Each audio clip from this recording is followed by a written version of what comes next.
first live episode of the Oddcast. We are joined by an audience of 200 people today, and it's going to be a cracker episode. We're kicking off with Peter Malakanusis. I said that wrong. Malanauskas. Excellent. He is the South Australian Premier, and he is a bona fide racist now.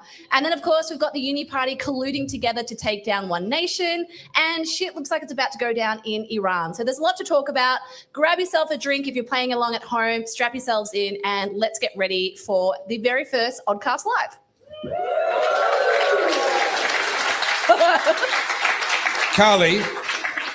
Carly, I need you to stop giving me heart attacks. Malakanusis? No, not that. That's the least of my worries. Gosh, if I worried about that sort of stuff from you, there'd be no end. No, you cast your mind back to last year. We released a bunch of merch. And what promise did we make? What promise did we make with the merch, Carly? That it would be delivered by Christmas. It would be in their house, in their hot little hands, under their tree by Christmas. I was sitting at your house, that's where our normal studio is, and it literally arrived on a pallet on the last possible day. We had to get it in with Australia Post the very next day. Otherwise, I was a liar. Yes. Okay, that's number one. We promised 200 people who are right now sitting in this room that they would have first dibs on brand new designs that nobody else had even seen, which both of us are wearing right now, by the way, and very good designs they are too. But we promised they would be here. When did they arrive, Carly? 4 p.m. yesterday. Yeah. Can you please stop giving me heart attacks? To be fair, in my credit, this is completely out of my control, but just so you know how amazing Australia is, because I'm just going to shit on our country straight off. I mean, what's new, right? So it left China over 2 weeks ago. It's when it gets to Australia, once it lands here, I don't know where it happens. I don't know where it goes. I have no updates. It doesn't get scanned. It just eventually shows up at my door. And I was, to be fair, I wrote a pretty wordy email to our supplier and just said, this is not good enough. She was hangry. And it literally rocked up 15 minutes after I sent the email. Why didn't you send the email a week earlier? That's what I want to know. We could have had that in our hands. So anyway, it's here. It looks great. And speaking of merch, we have a little thing, a little zhuzh, a little thank you all for coming. Do you want to, or should I? What, are we talking about bumper stickers? No, well, the bumper stickers, yes. But specifically... I don't know what to talk about. Really? Wow. Okay. Everybody, can you hold up that amazing, colourful bumper sticker that Carly has designed? How good is Carly's design? Can we get a woo for Carly? It just looks fantastic. Carly's responsible for this beautiful board over here. You're welcome to take photos for social media. Post them all over social media later on when we're finished. Now, one of you, on the back of that sticker in your hot little hands, instead of it being white and blank, one of you has a sticker that says Topher Field. If that's you, give me a woo. Can you give me a woo? Can you make some noise? All right. That'll have to pass for some noise. You are the lucky winner of a free T-shirt of your choice of anything that is on the merch table down the back. So at any point this evening, please go and present that to the girls down the back. They'll peel the sticker off and you'll get a free T-shirt. So thank you for coming and congratulations. That is our door prize. Everyone, round of applause. And I've just made one person very happy and 199 people really, really mad at me because they didn't win. Carly, help me. Sorry, that's why you got the sticker. True. You got a sticker, right? So we have a special guest. We do. And like all special guests, he came with conditions. We have to get him up here first because he's got like more important things to do or something like. I tell you what a pain in the ass this guy is. But he's done something actually really interesting. And this grabbed instantly. There's a first for everyone. This is worth having him as what is going to be, can I just say, history making. Our very first ever live in-person, in-studio guest on the Oddcast is happening right here at the first birthday tonight. Are we excited? Now, you've all seen some faces in the room. Can I just say we have David Limbrick, MP, who was our first virtual guest, okay, in the room. I can tell you it's not him. We also have Senator Ralph Babette in the room. Lots of love for Senator Babette here, and rightly so. I can also tell you that it's not him. Because all he's travelled to recently is Canberra, and nobody wants to hear about that. The guest we've got coming up has travelled somewhere much more interesting. Now, Carly and I both love travel. Have you ever been to this country? I haven't, actually. There's a lot of countries that are on my, I will get there eventually list, and this This one was, in my mind, at the bottom down with like Yemen, Somalia. Okay, so the country is interesting, the person is interesting, but the combination of that person in that country kind of blew my mind. And I thought, you know what? I need to hear more about this. Would you please put your hands together for Avi Yemeni? Avi, we need you to bring your own chair. This is a low budget show. We don't have budget for a chair. You got to bring your own chair. Come on up here. Come on up. We planned this, not. Discrimination. this is Where's like- my high chair? Listen, so I just want to say, whoa, you did it. Like, look at this crowd in. yeah. People like us, Avi. I'm so shocked. Yeah, it's because nobody likes you. That's true. Like, I understand. These are all my former fans. Yeah, That's right. yeah. Listen, we told you when we started. We told you, you and Rukshan, we're taking over. Yeah. We're taking over. We're not the riffraff like you guys. This I is know. like profesh. You did. You said it, but that was at a time where being a person of color meant something. Done. Avi, you can't play the minority card. I'm sorry. Done. Not in this country Done. anymore. See, No. that's the thing. The immigrants come in, they play the minority card, and then there's so many of them that actually I get to play my minority card now, don't I? Like, we're not far away from that. Do Well, you- I identify as white now. Well, so okay. I'm good. All right. Well, in that case, we're good. Now, you've traveled somewhere genuinely fascinating. I've heard of this place before. I've heard it's very hard to get to. And I went, Avi, here? And then I saw some of the videos you produced and fascinating, genuinely. Can you tell us a bit about it? Where'd you go? Yeah, it's a place that literally a month ago, or now 2 months ago, I wouldn't have. If you said the name to me, I would have assumed it's called Somaliland. I would have assumed you're talking about Somalia. Who's heard of a place called Somaliland? Okay, maybe 20% of the room, and I'm probably being generous. Okay, that's okay. That's fair. This is a place very few people have heard of. Of Somaliland before 2 months ago. Is it the same thing? But yeah, handful of There's people. less. Yeah, handful of people. Yeah, it's wild.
years' time in the military. Now, I was also in the military for a couple of years here in Australia. The difference between you and me is I joined the army in a country that hasn't had a war on its turf since World War II.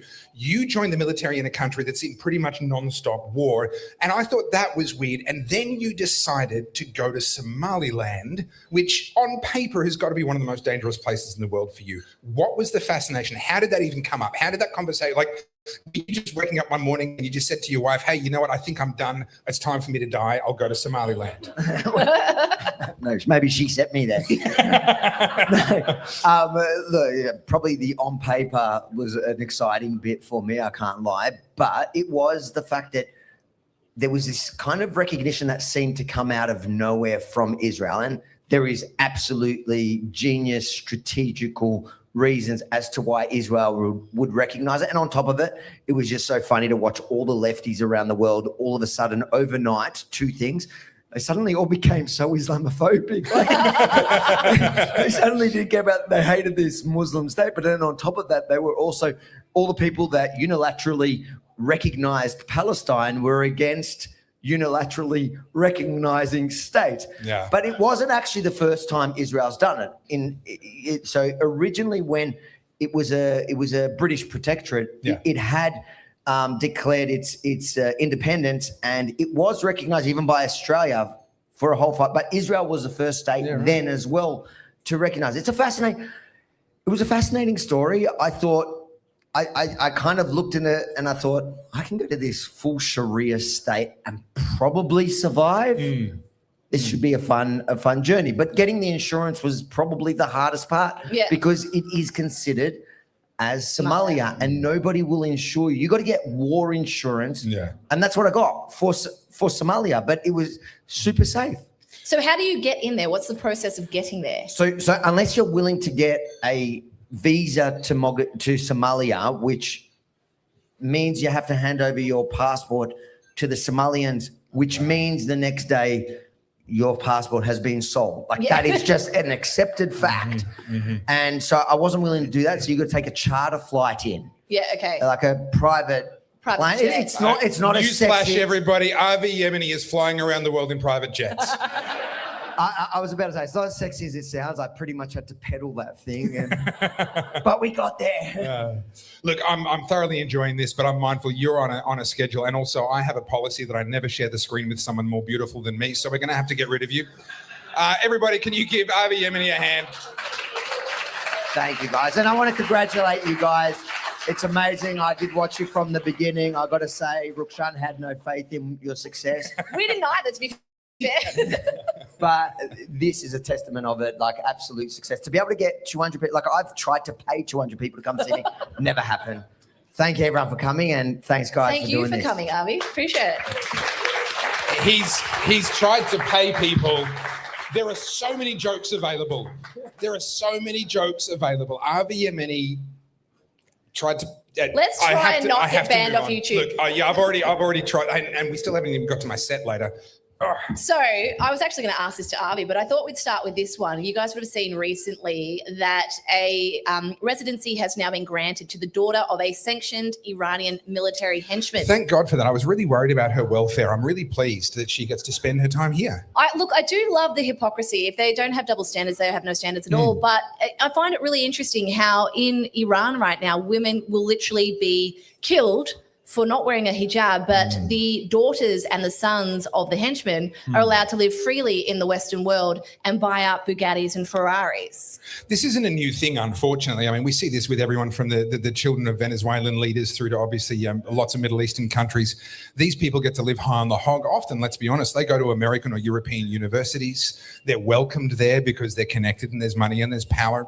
And there is this hypocrisy where so many people in the West want to virtue signal about these things, but if they actually had the opportunity to make some money out of them, they would happily just turn a blind eye and take the money. Well, it's like, what's his name? Saddam in Iraq had like all the palaces, and what was his name? Gaddafi, same thing. They give you a little bit. It's like all good communists and all good socialists give you a couple of crumbs whilst they're taking all the rest for themselves. Yeah. But what does this mean for Australia's safety and our foreign relations if we're currently looking at what is, I hate throwing the G word around because I feel like we use a lot of these terms a little too easily these days. but we have unequivocal proof that was somewhere between 40,000 and 100,000, the number obviously changes quite considerably, have been murdered at the hand of the state. And yet our Australian parliament is like, you know what, let's just take in their daughter. Okay. What could go wrong? 100,000 dead. Okay, I know that sounds like a big number. They're rookie but numbers. What you're missing here is that without her coming and living in Australia, the ISIS brides might have gotten lonely. And so we needed to just include some more people just to build a bit of a community of like real kind of Islamic extremism in Australia so that they can feel at home. Well, that's true diversity. If we don't have a bit of terrorism on our home soil, how do you get to feel it? You know, Yeah, we kind of that's need right. it in our backyard, don't we? That's right. I actually have a tangent. Yeah, it's early. I know. Straight to it. I wasn't ready for this. I'm going to need the song. Hang on. And I'm going to need my screen. Can we have my screen? Are you guys ready? Because we're doing a sing-along. Oh, wait. You know we're doing a sing-along, right? Wait. 1 minute. Don't hang me out to dry. Don't leave me out here hanging. All right. Hilarious. All right. Listen, I have to put up with her face as she has to listen to me. I don't want to see like 200 faces all with that same expression. I need you singing along with me. Everyone knows the dance. Yeah. Oh, you spirit fingers the whole lot. Okay, so we're doing 4 plus the big one at the end. All right. So yeah, I got told off for shortening it down to 3. We're doing 4 plus the big one. That's now a conspiracy because apparently it was always 4, and someone said it was 5. It's the now we do 5, cornucopia effect. It's the something. All right. Are we ready? Tangent time, tangent time, tangent time, tangent time, tangent time. Woo! Over to you, Carly. May I have my screen, please? If I can We need have some computer screen. some computer laptop screen on the screen. Yes. Have you guys heard about the F-40 that was found abandoned in Iraq by Uday Hassan? Oh, you have Does my anyone, attention. quick show of hands, do you know who Uday is? Do I need to give you some context? Okay, a couple of people too. Just to like give you a really quick summary, he is worse than Saddam. He is a true sadist. I think he's dead. He's actual psychopath. I think they're all dead. Yeah. Yeah, But so like he's an actual psychopath. like yeah. torture, sadism. For the fun of it, not for like actual proper outcomes or information, just because he enjoys it. Yeah, and someone found this F-40 abandoned like in Iraq, and they've been trying to get it for years. I don't know if anyone ever did, but like I'll take it in that condition. I'm not fussy. Look, I reckon just a I good reckon G could help me get that working. a good brush and shovel. I mean, look, that's the kind of mechanical work even you can do. Just a bit of house cleaning. I mean, just get get the high pressure hose. Yeah. Gee, what do you reckon? Can we restore this? It can't be that hard. It can't be that hard. How hard can it be? There's no one in It's any just an car show F40. ever has regretted saying how hard can it be. Those words have never backfired on anyone. Have you heard the story of what's his name? I'm going to get his name wrong. It was the plane, the guy with the cocaine and the hippos. What's his name? In South America. Why do I keep saying Pedro Pascal? No. What's his name? Okay, who's the guy that imported hippopotamuses The into coke guy. Colombia? Escobar, thank you. Escobar had a F1, like McLaren F1. Yeah. So that is a massive. So you follow Tavares and all those guys. And Yeah, they're hunting for it. Yeah, They're hunting Vin for Wiki. it. What's his name? Vin Wiki. Ed Bollian. Ed Bollian. Yeah, they're trying to get it. One-time holder of the Cross America record, the Cannonball record. Yeah. Does anyone else watch these shows? Is this just super niche Tavares, Vin Wiki. Matt Armstrong. No, there is no recognition. We're boring literally everyone. Excellent. Okay, so we are the most exciting thing that you watch on the internet. Are you aware that there's a lot of other stuff? Like you can type on Simulator. All right. Yeah, Animal Crossing. Okay. All right. I get it. So I'm conscious that I don't want it to be too like doom and gloom. There is a bit of doom and gloom, and I'm gonna There's just always doom and gloom when you're around. I know. I'm just looking at the audience. So do we want to talk about some bad stuff, or we want to keep it like? No. But hang on. Whoa. We haven't done word of the day. We haven't done good news. Oh, do you have any? I tell you, put her in front of a live audience and she just falls to pieces, doesn't she?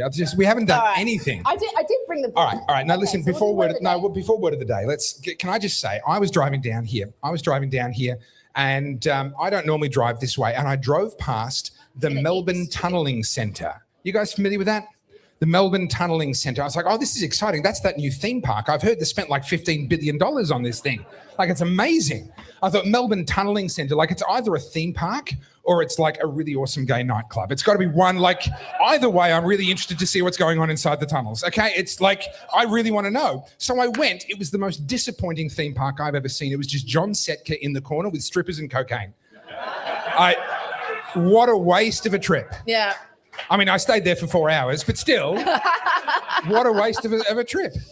To be honest, what was that? Yeah. That's not even in my stand-up. All right. So I'm going to have a show of hands. I've got a couple of topics. All right. So we can talk about something happening here. Still no good news. Still no word of the day. Do we want good news? Isn't the good news this? Everyone actually showed up. All right. This is good news. This is really good news. All right. Okay, fine. I'll allow it. All right. Should we do word of the day? I've never wanted to do word of the day. You foisted it upon me, Give it to me against my will and despite my protestations. There's a word. 1, 2. Now. Left or right? On the right. Top or bottom? Bottom. I heard bottom. There you go. Erroneous. It's too easy. We know this one. All right. Yeah. One more. Ready? Now. Left or right? Top left. Okay, that's a good sign. Always a good sign. I don't like this. I'm just set up for failure. Propitious. Propitious? Propitious? Help. Propitious versus auspicious. So, propitious. Propitious. Propitious. Propitious. Come on, is man. a synonym for auspicious with a slight and subtle change of emphasis, whereas auspicious suggests something just beginning but which in the future is likely to have a positive outcome. Propitious suggests something that has already begun promisingly and where favourable conditions are ongoing, like the Oddcast. Thank you very much. I think you've picked a very good word. The word is a direct borrow from Latin propitious, which has an identical meaning and a very nearly identical sound. I don't know why they you even put an bothered. R in there. It's propitious. Propitious in English. Propitious. Nah, I give up already. The upturn of the economy provided propitious conditions for job creation and rising standards of living. Giving or indicating a good chance of success. I think it's a rather excellent word, and I plan to win. I can't even say it. But can I just say, I still remember lumpen proletariat. Lumpen proletariat remains the greatest word. I have no reason to ever pull this out. If you're playing the drinking game, that's definitely one of the words. Although you're all getting a bit dry at the moment. We need to up our. All right, I apologise. Noted. We'll get to that.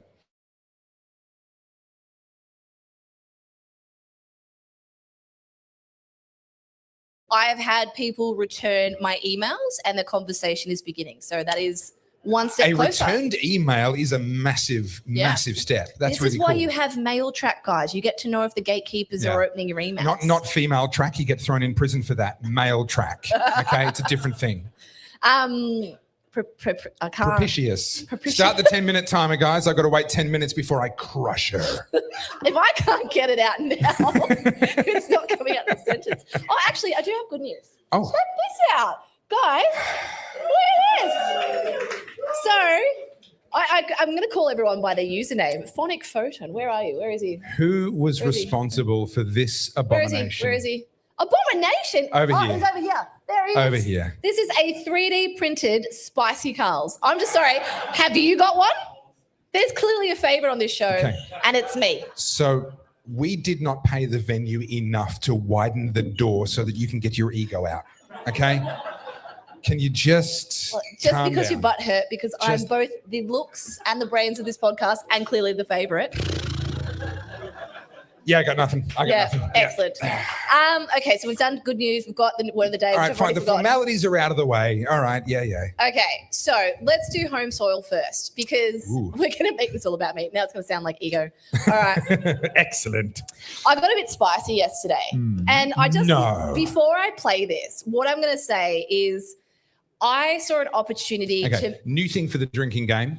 Whenever Carly plays a video of her own, a video that she made. It's almost like that's a drink. Speaking of a drink, can I get a beer? Is that possible? They're not your slaves. I don't normally get to. Can I like G? Can I? You look, if you'll stretch sourdough for her, you can buy a beer for me, right? That's a deal, isn't it? All right. So I saw an opportunity yesterday with the South Australian premiere. I don't know when this happened, but you guys have probably seen the clip. And I thought, since everyone makes such a big song and dance about Pauline saying what she says, I'm going to make him look like a total ass. So what's his name? Peter Malinauskas. He doesn't need help. Malinowskis. Okay, so Malinowskis. South Australian Premier, he's from the Labor Party. And I'm conscious that we do have a sitting MP. So I don't dislike all politicians. David's a good one. Ralph's a good one. And a few others. But he said something that, look, you and I would go, oh, it's casual racism. But if the left are going to call out every misstep of anyone. There's no such thing as casual racism anymore. It's all like extreme racism. Correct. So I'll play you my reel. Can I have my laptop screen, guys? Yeah. All right. And hopefully the sound comes through. So. We did test it beforehand. All right. Let's go.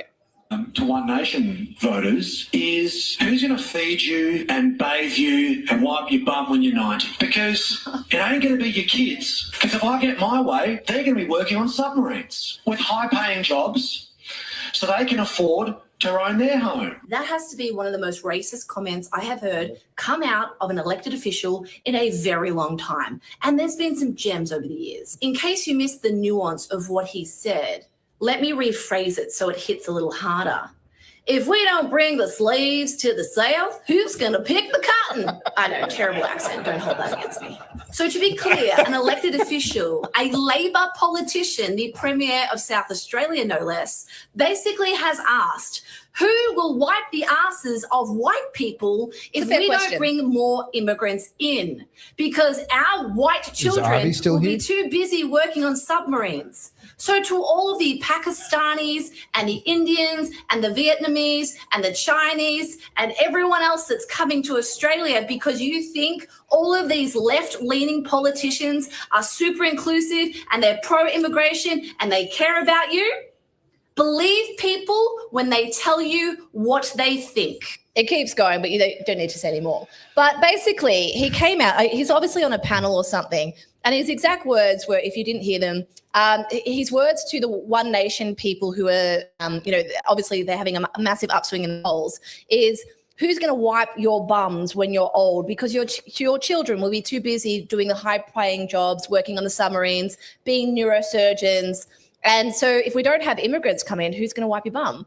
And look, you can look at that and go, oh, it's not that bad. But we're going to use the less lens on this. That's basically he's saying that the only reason that we're bringing migrants in is because Australians are too good for those smaller paying jobs. But what actually got me with this, is anyone in here an aged care worker or anyone that works in aged care? Okay, we've got a couple. Do you see that as incredibly insulting that the South Australian Premier thinks it's such a low paying and lowly job that it's only for immigrants? Because that's effectively what he's saying. And we could say, oh, it's not that bad, but we're judging them by their standards, right? So if he's going to criticize us for being Nazis, for daring to be proud to be Australian, I think we can hold him accountable for the fact that he thinks that importing effectively slaves from third world countries who are coming here to appreciate Australia is pretty outrageous. Well, this is the thing that I've said all the way through. Everyone who wants to have an opinion on immigrants needs to kind of pick one thing and not try and combine multiple. So, for example, there are people that are saying simultaneously that all the immigrants are on welfare and they're taking our jobs. It's like, well, okay, hang on. Like, pick one. Pick one. Are they all on welfare? Are they all taking your jobs? Like, that doesn't quite hold for me.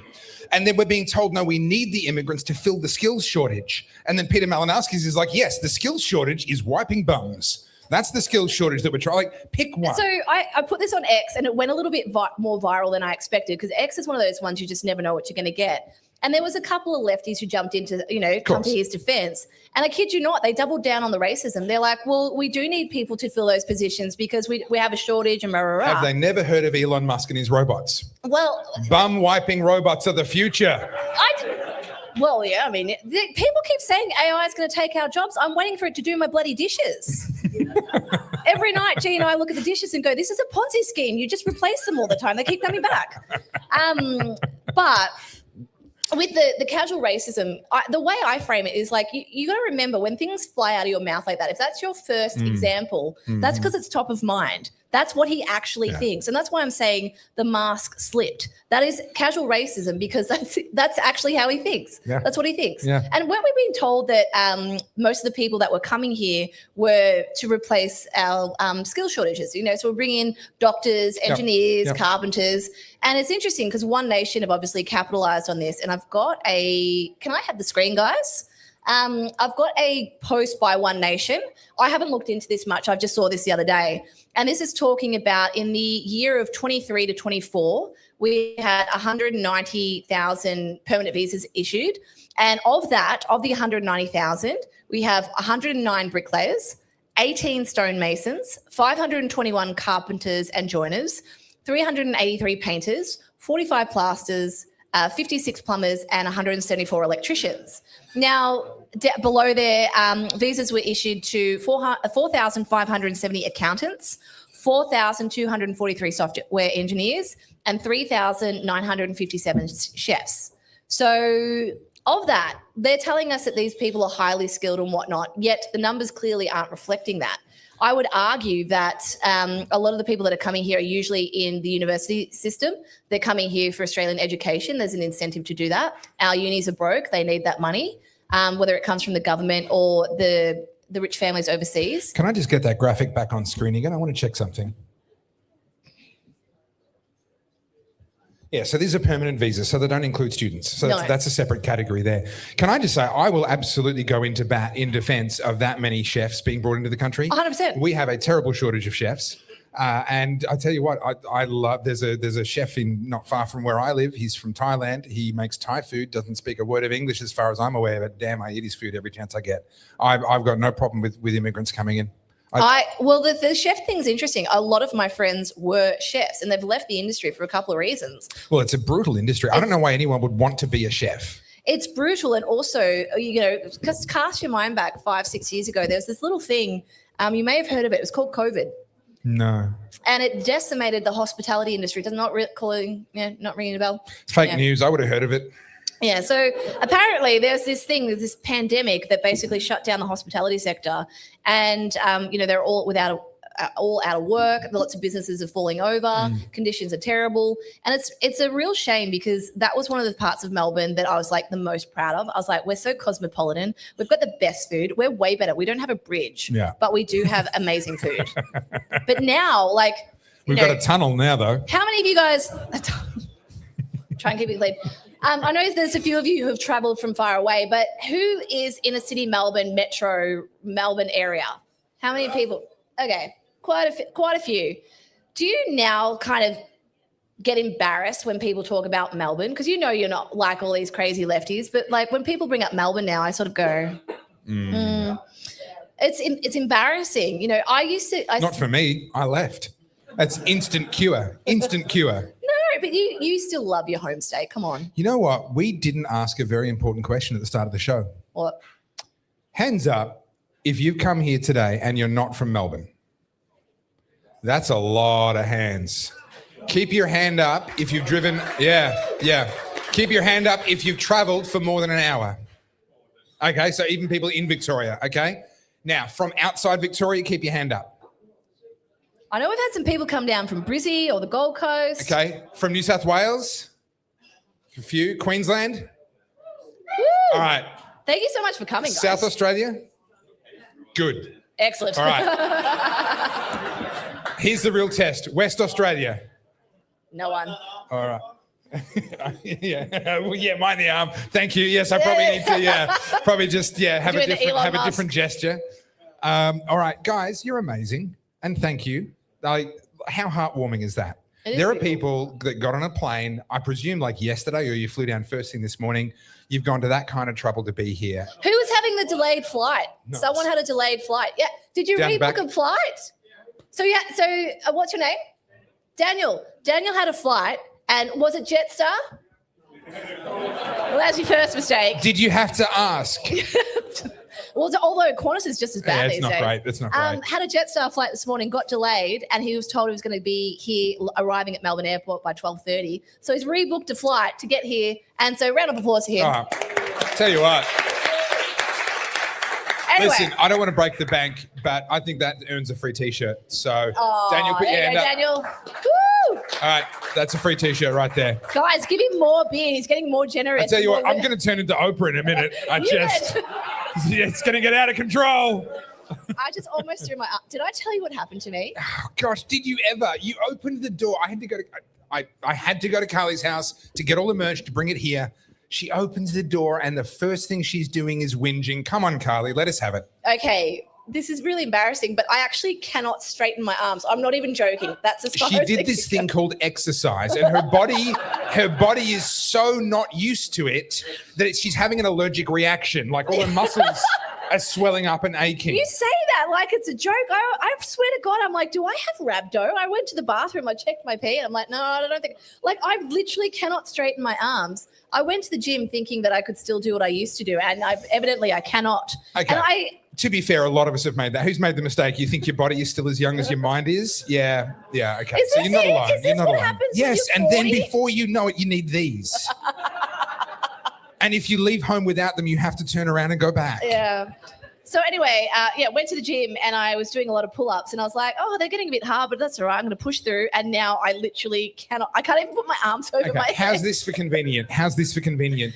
She does that the day before we're supposed to be carrying boxes full of merchandise up and down the stairs. Oh, no, I can't possibly carry a single thing. Damsel in distress routine. They do call me a trad wife, so I mean, Gosh. it's the script. Yeah, but where's the sourdough? Yeah. What? I haven't made any. You want to claim eating it. If you want to claim a trad wife title, you better open the door with sourdough in your hands. Okay, this shows. Or a chicken in one arm, sourdough in the other. And an apron. Yeah. And like 3 kids. Yeah. This wasn't on the script, but nothing ever is. What is on this? Is there a script? Is there a script? Anyone seen it lying around? You know, there's this massive takedown of any woman who wants to dare be proud of the fact she's a mother, right? We've talked about this at length. And we know that the left are very anti-children. They're very anti any woman ever wanting to be a stay-at-home mother, all of that rhetoric. And because I'm trying to be a little bit more balanced in the content I consume, I do consume a bit of this content against my will, but I mean, I'm trying to understand how they think. And friend of the show, Miss Abby Chatfield, hey, you knew it was coming. She recently watched a super progressive movie, the One Nation movie. Guys, did she like live react? Do you reckon she was pumped? Gosh. Has anyone seen her reaction yet? To be fair, it is aimed at about her intellectual levels, so that kind of works. But who's watched it? Who's watched Super Progressive? Okay, not to me. Can I just say it's actually really good, and I'm all for supporting the minor parties who are doing some stuff. Like whether you're a libertarian, One Nation, whatever. Like this is a really good initiative, I think, to get the party out there and whatever. And I'm happy to support anyone that will take down the Uniparty, right? So I do suggest it. It's quite funny, but it ends with a good story. Like, I'm not going to give it away, but like there's a good moral in there. And obviously it's gone completely over their heads. But so we've got a reaction to reaction because I couldn't find the original and I dare not go look at Abby's page.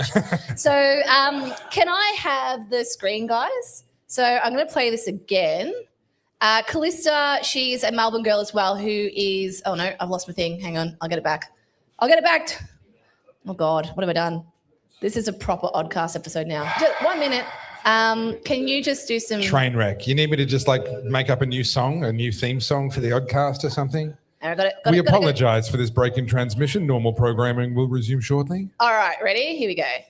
Herself. I'd love to ask the writers of this movie, in what way are men getting shut on every day? Are men getting abused at higher rates? Oh, they're actually not. They're actually abusers. Are men getting raped at higher? Oh, they're actually not. Because they're not actually fighting for anything. What they're fighting for is to not be called out. I think the reason why we're seeing this rise in right-wing weirdos being easily brainwashed is because their algorithms are feeding them things that tell them that they are hard done by, that they're the marginalised ones. Their hobby is now being involved in quote-unquote politics. They don't understand propaganda. They don't understand culture war bullshit. Young women. All right. So can anyone, if you've got her number, can you just give her a quick call? Because she's going to really love my stand-up comedy set coming later on in this episode. She will be thrilled. Yeah. My favorite thing about Abby is I feel like she's watching the Oddcast because she's certainly picking up some of our vernacular. Hate watching, but watching. Oh, Abby's a big fan of mine. Don't you worry. And she uses things like the Dunning-Kruger effect. She's obviously learnt that recently. And I got to tell you, is there nothing better than watching a narcissist try to gaslight you? I'd say there is nothing funnier than watching someone who's just learned about the Dunning-Kruger effect talk about it with such confidence. Can we just reflect on the irony? But you've got some. So obviously, I don't want to talk about Abby for ages, but this is a young woman who's, unfortunately more influential than you guys want to know. She does hold quite a significant audience. Her and her old mate, cuck boyfriend, and saying things like this, like, all men are abusers? Oh no, men aren't being treated poorly. Men are getting into quote unquote politics. And what this shows me is that, aside from the fact they all live in a hive mind, there is zero tolerance for any nuance. They'll tell you that they're all nuanced because there's like 7,000 genders. But when it comes to actually talking about politics, if you are not progressive, you're a Nazi. Yeah. And in Abby's mind, all men, apart from her boyfriend, who's basically sucking on her toes at night, are abusers. I feel like that needed to come with a content warning. I almost said something else, but I was let's not. Look, you're not wrong. You're not wrong. But this is one of the challenges. It's very easy to gather an audience if you just scream the right things, gather a crowd of people that already agree with you. And you can see it in her entire approach to how she communicates online. Yeah. She's not interested in influencing anybody. She just wants to build a tribe of people that already think the way that she thinks. The hard road is to actually try and make a difference. And this is where you're actually trying to meet people where they're at and persuade them to come even just a half a step closer to where you are. That's the hard road. And unfortunately, algorithms don't reward that. This is why I'm really hard on our side. Topher's told me off on the channel a few times. She's really mean to you guys. I'm amazed any of you showed up today. I'm just I'm bad cop, all right? And the reason I say this is because I know that everyone gets really emphatic, everyone gets really worked up because they want to win the argument, right? Because, in our mind, obviously we all think we're right. We think we understand how the world should operate. And, we've got to have some humility with this. We don't have every answer. I know you guys will tell me that you do. So you don't have every answer. I do. I do. You don't, okay? If you guys have heard me say this on the podcast quite a few times now, but what I'm saying is I understand how they behave. I understand they're all loose cannons and but we need to also hold ourselves to a standard. And when we're in comment sections and we're arguing as if we are the arbiter of the truth, we need to remember that, there are other people who will disagree. And we are also seeing a lot of this, I'm going to dare say the word woke right stuff. And we see this with the black pillars, right? And the black pillars are true. This is exactly how it is. You don't understand. And if you don't agree with me because you believe Jeffrey Epstein's still alive and Pizzagate and all those things, and I'm not saying that they're not true. I'm saying that if you say it with such conviction as if it is unequivocally true, you are no better than Abby. I'm sorry, but that's how I see it. So there's three groups. There's your woke right, there's your black pillars, but there's also the my way or the highway types. Yes, say what I want to say, and if you don't, you're dead to me. And these can be people who want to make a difference. They're different from the black pillars, but it has to be done their way. And if you're not doing it their way, then you're the enemy. You're one of the bad people. It's dangerous because conversations are messy, and that's why I think shows like the Oddcast and Rukshan and Arvies, and there's a few of them now popping up, which is great. These conversations are messy, and I think they should be messy when you're doing them in public, because if we all come to the table going, no, I know everything, I'm right, I'm always right, then, the show's over? Okay, I'll just keep talking. The way I look at it is, I've lost my train of thought now. So basically, with these conversations, I don't think any of us have the unequivocal answer. And if we sit there going, no, you don't understand, you're not down the rabbit hole deep enough yet. No, you haven't done your research. That's my favorite. Do your research. Oh, yes. You're kind of coming to a point where we're at an impasse. We're not going to persuade any of these people. And this is what I was trying to say the other day, and it kind of came out wrong. But we need some of these people to come, we need to have that middle ground. At some point, we have to get along. And if it's always they're the enemy, everything they say is wrong, we're just pushing the inevitable, where it ends up being like a fractured. I've just been reminded to tell you guys something that I was planning to tell you at the next subject change. So now I'm forcing a subject change. Guys, the food is plentiful all the way down the back. You are very welcome to get up, move around, have a shake, get yourself a drink. Not a problem. We're super cash. You guys will probably have noticed that from time to time on the Oddcast, one of us talks for an unusually long time with the camera just on us. That's because the other one is taking a toilet break in that moment in time. We do not expect you to sit here for 3 hours and pretend like we're that fascinating, okay? No one can act that well that you'd be able to convince us that we are interesting for 3 hours straight. We get it. Go to the bathroom, you go to the bar, check out the merch, grab some food. Please enjoy yourselves. and make sure that obviously should a drinking buzzword be given, that you are properly charged. So what's the solution with your Abbies? Are they too far gone? No, so there isn't a solution to the Abbies. This is a part of the ongoing conversation, the contest of ideas. This is why freedom of speech is so important. This is why things like hate laws are so dangerous, because they shut that conversation down. They stifle it. They turn it into a one-sided affair. This is the war that's been going on since long before we were born and will be going on long after we're dead. Like we are bit players in a moment in time. If I can get all Shakespearean on you, all the world's a stage, right? And everyone in it merely players. That's literally how it is. And so we have an obligation, in my view, to enter the war of ideas, to the battle of ideas, to push back verbally, to do whatever is necessary to try and improve the state of freedom in our lifetimes and hand it on to the next generation. Sadly, there are people with other ideas, which I would characterize as being anti-freedom. I think Abby Chatfield, she would not say as much. She wouldn't recognize herself as being this, but I think she's anti-freedom. I think she resents seeing a world where people are free to make their own choices and their own decisions.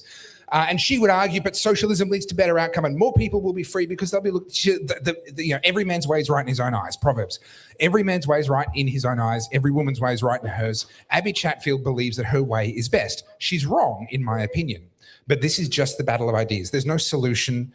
There's no way of changing her mind, in my opinion. You don't aim your arguments at her. If you want to influence people, and I think we should, rather than just gathering an audience of agreeers, we should want to influence people. But we're actually trying to influence the people that she's trying to influence. We're not trying to change her mind.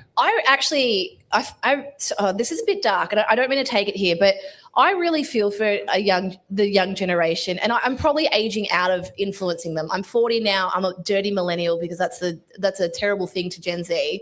And I know I'm pretty hard on Gen Z because I feel like their parents failed them. Sorry, but I feel like their parents you can't do that. You have it on the screen all the time. No, I closed it because you did this time because you've given up already. Yeah, I can't even remember. You keep a tab open on your screen and I'm not allowed to look at the book. That's cheating. Get out of here. You're just like the Canadian get out of here. Curling people. Keep talking, keep waffling. Anyway. I'll think of how to use the word. I feel really sad for the young women because I don't see a whole lot of, I'm going to say, moderate women speaking up. I see the far right, I see the far left, but there's nothing in between. And I feel like their parents failed them because they did the whole, soft parenting, gentle parenting. You can be anything, go to school, stay at home because I'll pay for you because it's too expensive. And basically you've got these like infantilized little permanent adolescents who then have people like Abby to look up to. And the reason I say this is people like Abby are the ones that push the abortion thing, that all men are terrible, that there's no such thing as a good man. And it just makes me really freaking sad. So a new generation of bitter clingers is being born as we speak. We've touched on this before. These are, and particularly it's going to be young women especially, I think are particularly the victims of this, where they've been raised to believe in a world that was never actually real. It was never actually true. And one of the, reflecting on what Abby was talking about a moment ago there, where she was talking about how, men aren't the abusers, men aren't, being raped, men aren't this, men aren't that. There is an assumption, this is true. Can I get a show of hands, actually? This will be interesting. This is the first time I've asked this question in a public forum. Can I get a show of hands as an adult now? Please raise your hand if being an adult is more complicated, more challenging than what you expected it to be when you were a teenager. Raise your hand. Pretty much every single hand, right? Now, this is the thing. It's universal. That's my point. It's universal. Every single one of us when we were teenagers looked at adults and went, gosh, they're making such a big fuss over not much. Can't be that hard. No, you used to want to be an adult because you wanted to be able to drive and have the freedom and your own money. But you were going to be able to, you weren't going to fall prey to all the things that all the other adults were falling prey to. Now, here's the thing. Every man looks at every woman and goes, that's not that hard. And every woman looks at every man and goes, that's not that hard. Does it get hard? And because here's the thing. Come on, that was funny. That was funny. Moving on. Because here's the thing. Every single one of us, our lives are all more complicated than they appear on the outside. Because a whole thing that we do, we put so much effort into making it look easier. We're not trying to advertise. Now, I'm not saying that everyone's life is harder than they say. There are people that want to play the victim and pretend like their life is super hard. But everyone's life is more complex than it looks. Yeah. Right? That's just a fact. That's just across the board. And so for someone like Abby to feel like she's entitled to sit there and be completely dismissive of men who are saying, hey, actually, we're kind of not all right here. There are some things that we really need to change in our society because, whether it's with the legal system or with the education system, the expectations on men, the death of masculinity, etc. These are real things. It's very easy for her to sit there and dismiss it. But this is childishness. This is that teenager looking at the adults going, oh, but what would you know? It's not that hard. When I'm your age, I'll be able to do so much better. If I was a man, I'd be able to, we hear feminists talking Well, like we that all talked the that time. book. What's that book where the woman became a man? And Nora Vincent, Self-Made Man. And she ended up killing herself. She killed herself. Now, she had other mental challenges as well. I'm not going to 100% put it down. So those that want to look this up, look up Nora Vincent. She was a raving feminist. In the 80s, she spent 2 years passing herself off as a man. And she wrote a book about it called Self-Made Man. She cut the experiment short. I think she actually stopped after 18 months because she was becoming so depressed and she was starting to hate women because of how she was being treated each and every day. She was going on dates. She was in work environments where they didn't know where, and she put a lot of effort in. She passed herself off as a relatively low testosterone man, a shorter than average, mousier than average man. That's what everyone thought that she was. And she was treated horrifically. And she writes about it in her book, Self-Made Man. Now, that's not the only example. More recently, and I did a video on this, there was an incident where a woman who had transitioned to being a man was living as a man and, again, was passing herself off as a man as authentically as possible. Wasn't doing the thing that some of them do, right? She was actually putting the effort in and wrote a blog post and said, I had no idea men were so lonely. I had no idea how lonely it is to be a man. I took for granted my entire life the warmth with which people treat you, even complete strangers, the kindness of the assumptions they make about you when you're a woman. And when you're a man, all of that's reversed. You're assumed to be a threat until proven otherwise. You're assumed to have ill motives until proven otherwise. And in the video, I talked about this is a coldness. This is one of the reasons why puberty is so confusing for boys. Because boys experience that same warmth. Children experience that warmth, boys or girls. And then they hit puberty and something shifts and no one tells them. No one prepares them. And all of a sudden the world turns cold and they weren't ready for it. And most men still to this day, some of you in this room literally as grown-ass men, everybody's going to be sitting there going, holy shit, this is the first time I've ever heard this. And it's true, you're right. The world turns cold. And the example that I gave was a situation that came up, very mild situation, but this is just to tune you in to the narrative that men have to have going in the back of our brains at all times. I went down to pick up my son. He was getting off the bus, having got home from school. All the other parents came, picked up their kids. I was parked a fair way away. Winston came and walked a long way over to my car. And there was a girl who's still waiting. And all the parents were gone. There were no other parents there. And she was about Winston's age. And I thought, well, I don't want to leave her. Like, we live in a pretty good part of the world. It's not that bad, but I don't want to leave her just standing there. But I know that I can't walk over to her and say, are you all right? Do you need someone to? I cannot. I have to stay in my car, parked 100 meters away, and use my son as a message ferry between the two of us. Because the minute I get out of my car, the assumptions that will be made about me could put me in prison. Literally. Although in Australia, it seems like we're not too bothered by pedophilia at the moment. Well, no, we're not bothered by actual pedophilia. But boy, will we come down hard on any sincere, well-meaning male who's caught in the wrong place at the wrong time. So you guys would have seen the story recently, the ex-school principal who's been sentenced to only 3 months jail for possessing child porn.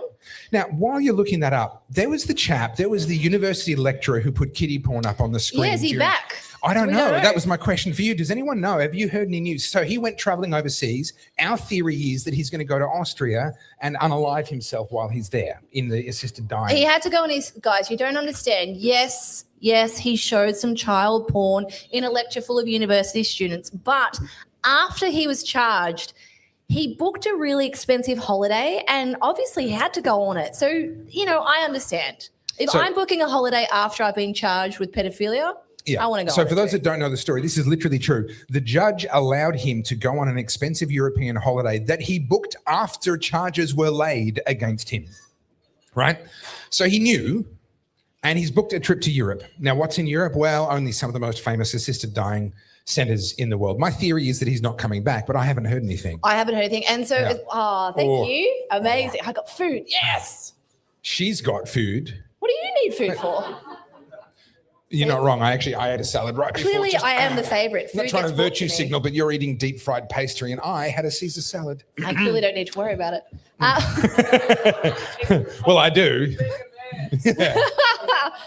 So this story, I've seen a lot of commentators jump on this, and I wasn't really going to bring it up, but there is clearly a disparity here with the way judgments handed down. So last week I brought up this story about the female judge when sentencing a young, I believe he was Sudanese man, Yes. said he had a bright future ahead of him. Mm-hmm. And he had all these things going for him, and she only sentenced him to, she said it was very painful to do the sentencing because he had a bright future ahead of him.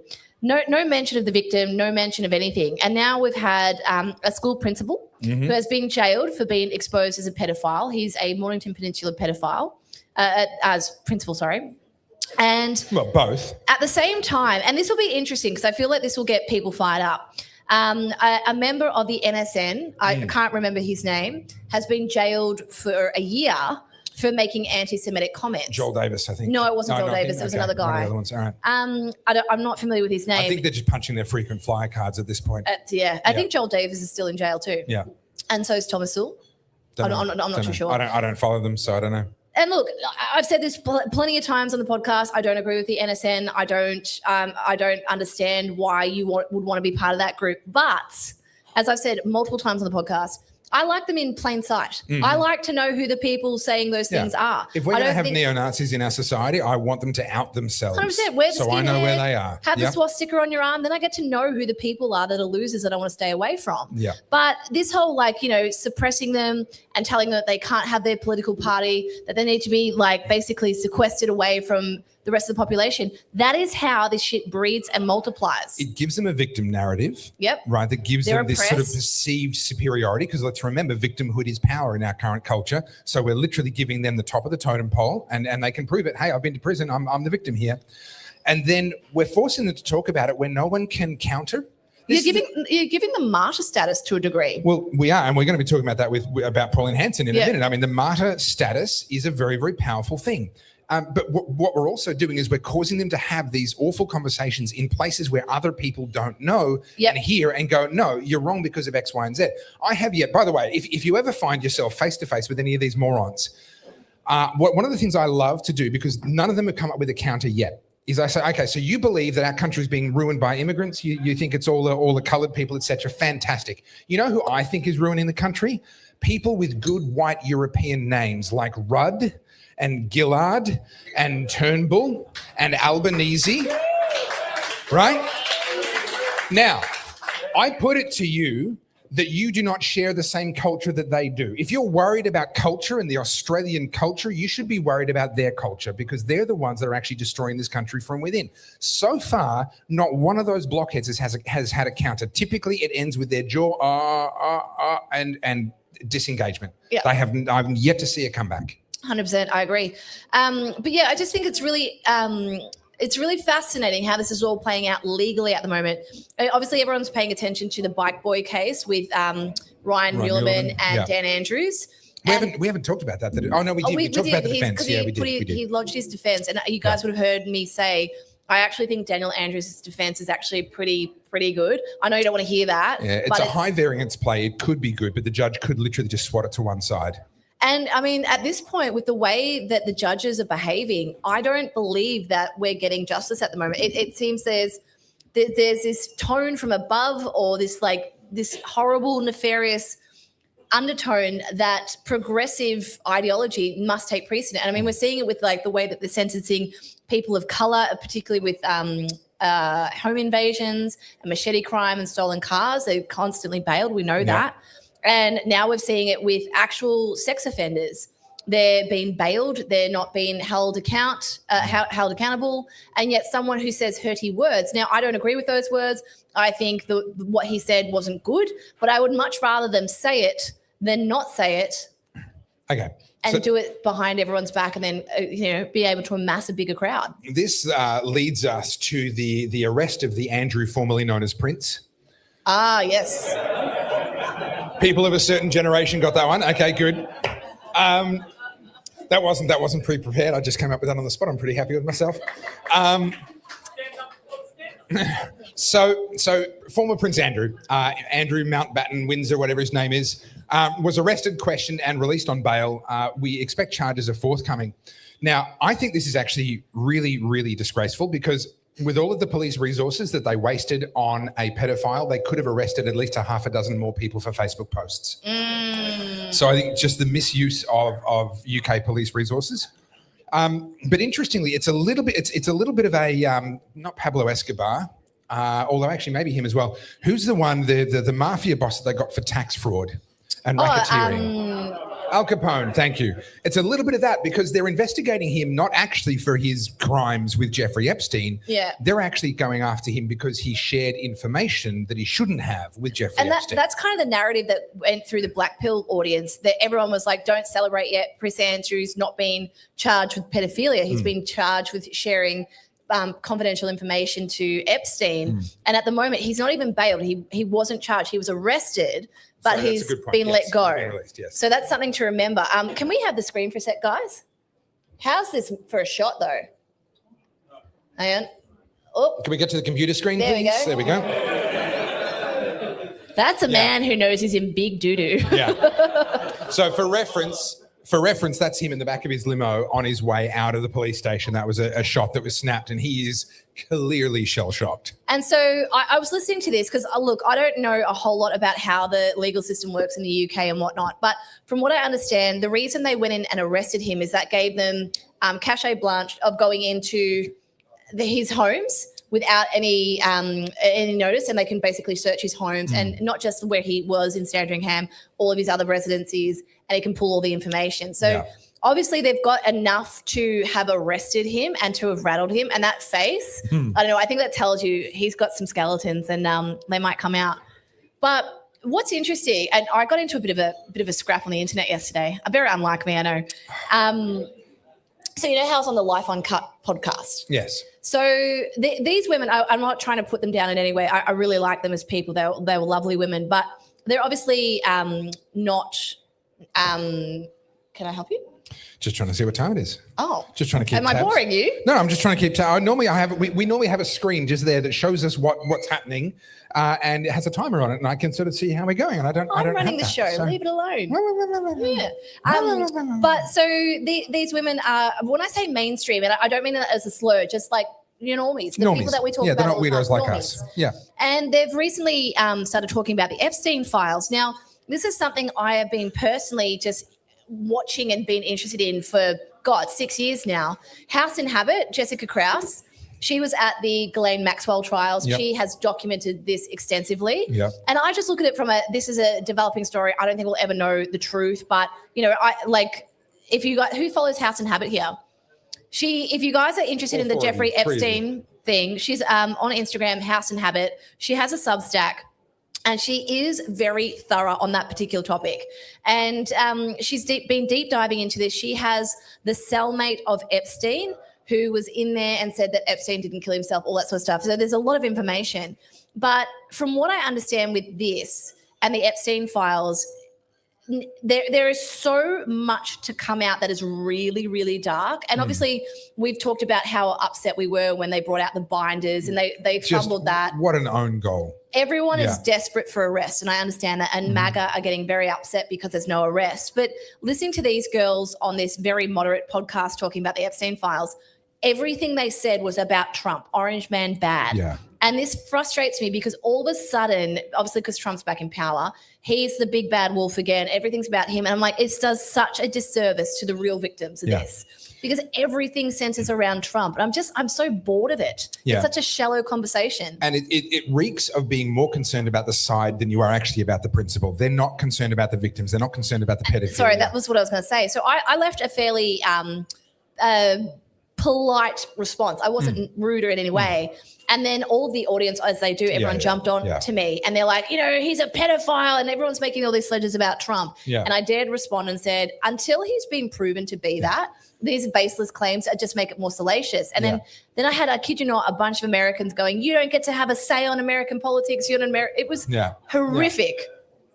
And sorry, go. For those that may not be aware, because not everyone follows this stuff as closely as we do, we now know for a fact that Trump was one of the very first people to actually report on Epstein. He voluntarily went to the police. When the news first broke that he was being investigated by the Palm Beach Police Department, Trump went to the police voluntarily, said, I would like to make a statement.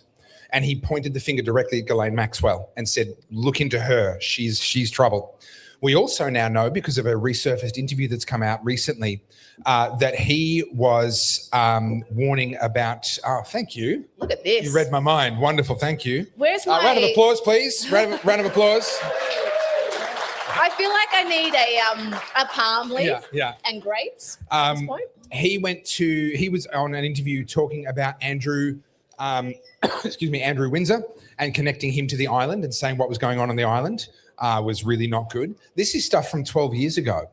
And yet still when Epstein comes up, there are people in the world who just make it all about him. Yeah. What about the real criminals? Okay, let's say hypothetically that Trump is one of them. Shouldn't we at the very least be talking about all of them?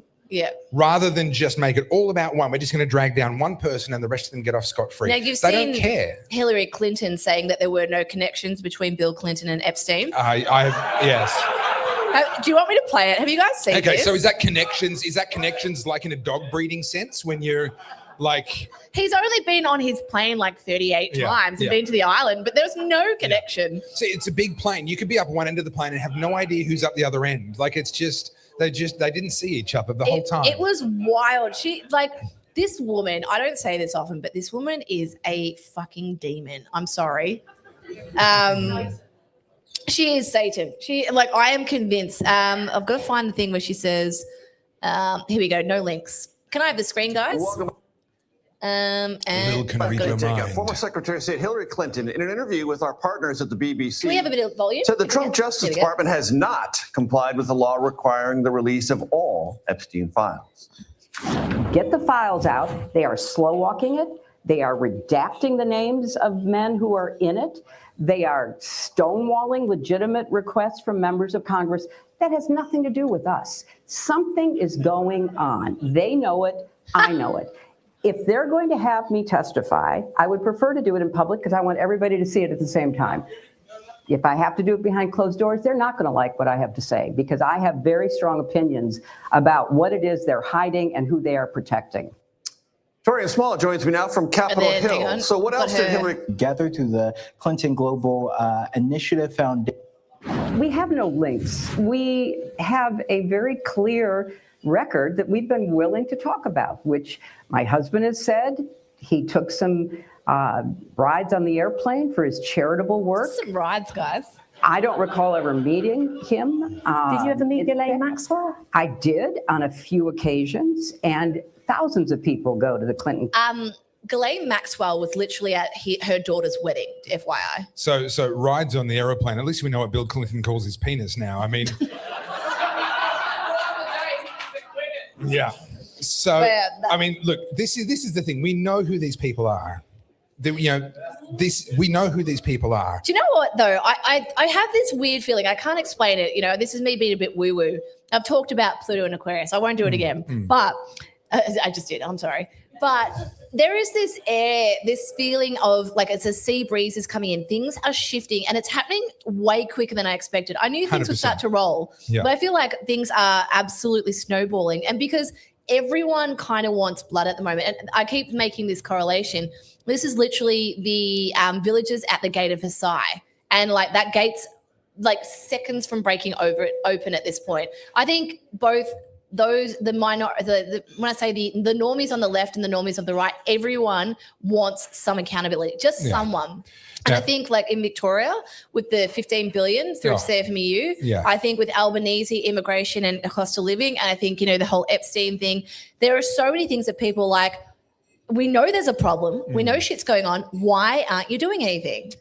Yeah. And well, this is now this is the question that needs to be answered. Now that it's in plain sight, there are enough people that know what's gone on and who's done it. So now the question becomes, why the lack of accountability? Why didn't the London Police Department take seriously the allegations around the grooming gangs, etc.? Why didn't people take action and take seriously the allegations around Epstein? Why have we allowed, to cite another completely different example, why have we allowed Ukraine to make hundreds of billions of dollars worth of aid disappear into somebody's pockets along the way? Like, why are we allowing this stuff to happen and no one ever gets held accountable? And I think there's been a belief on the part of these power brokers that they never will be held accountable. Yeah.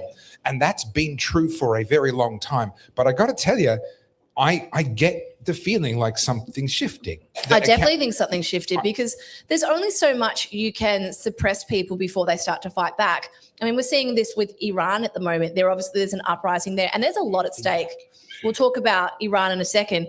But even here in Victoria, you look at that 15 billion. I mean, Labor is very much on the out anyway for a whole host of reasons. But that 15 billion is just it's pissing in the face of every Victorian who's now currently feeling the impacts of the COVID-19 tax. Well, the levy, the land tax, and everything else that's going on.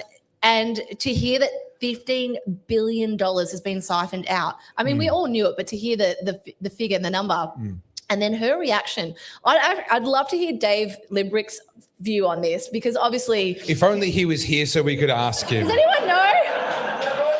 Dave, can I put you on the spot? Yeah. Come on, Dave. You got a BYO chair. Impromptu guest. Yeah. Sorry, I threw you under the bus, but I guess you kind of expected that. It is the Oddcast. You do not know. We do not know what's going to happen when we start a show. Does it not I had say no idea I was gonna where be we're doing this. going? We don't need plans. Yes, we do not need plans. Our plans make themselves up as we go along. All right. Do you have a question, or are we just going to have a mouthful of 1 food? minute. Can we all just stare at Carly, please, as uncomfortably as possible?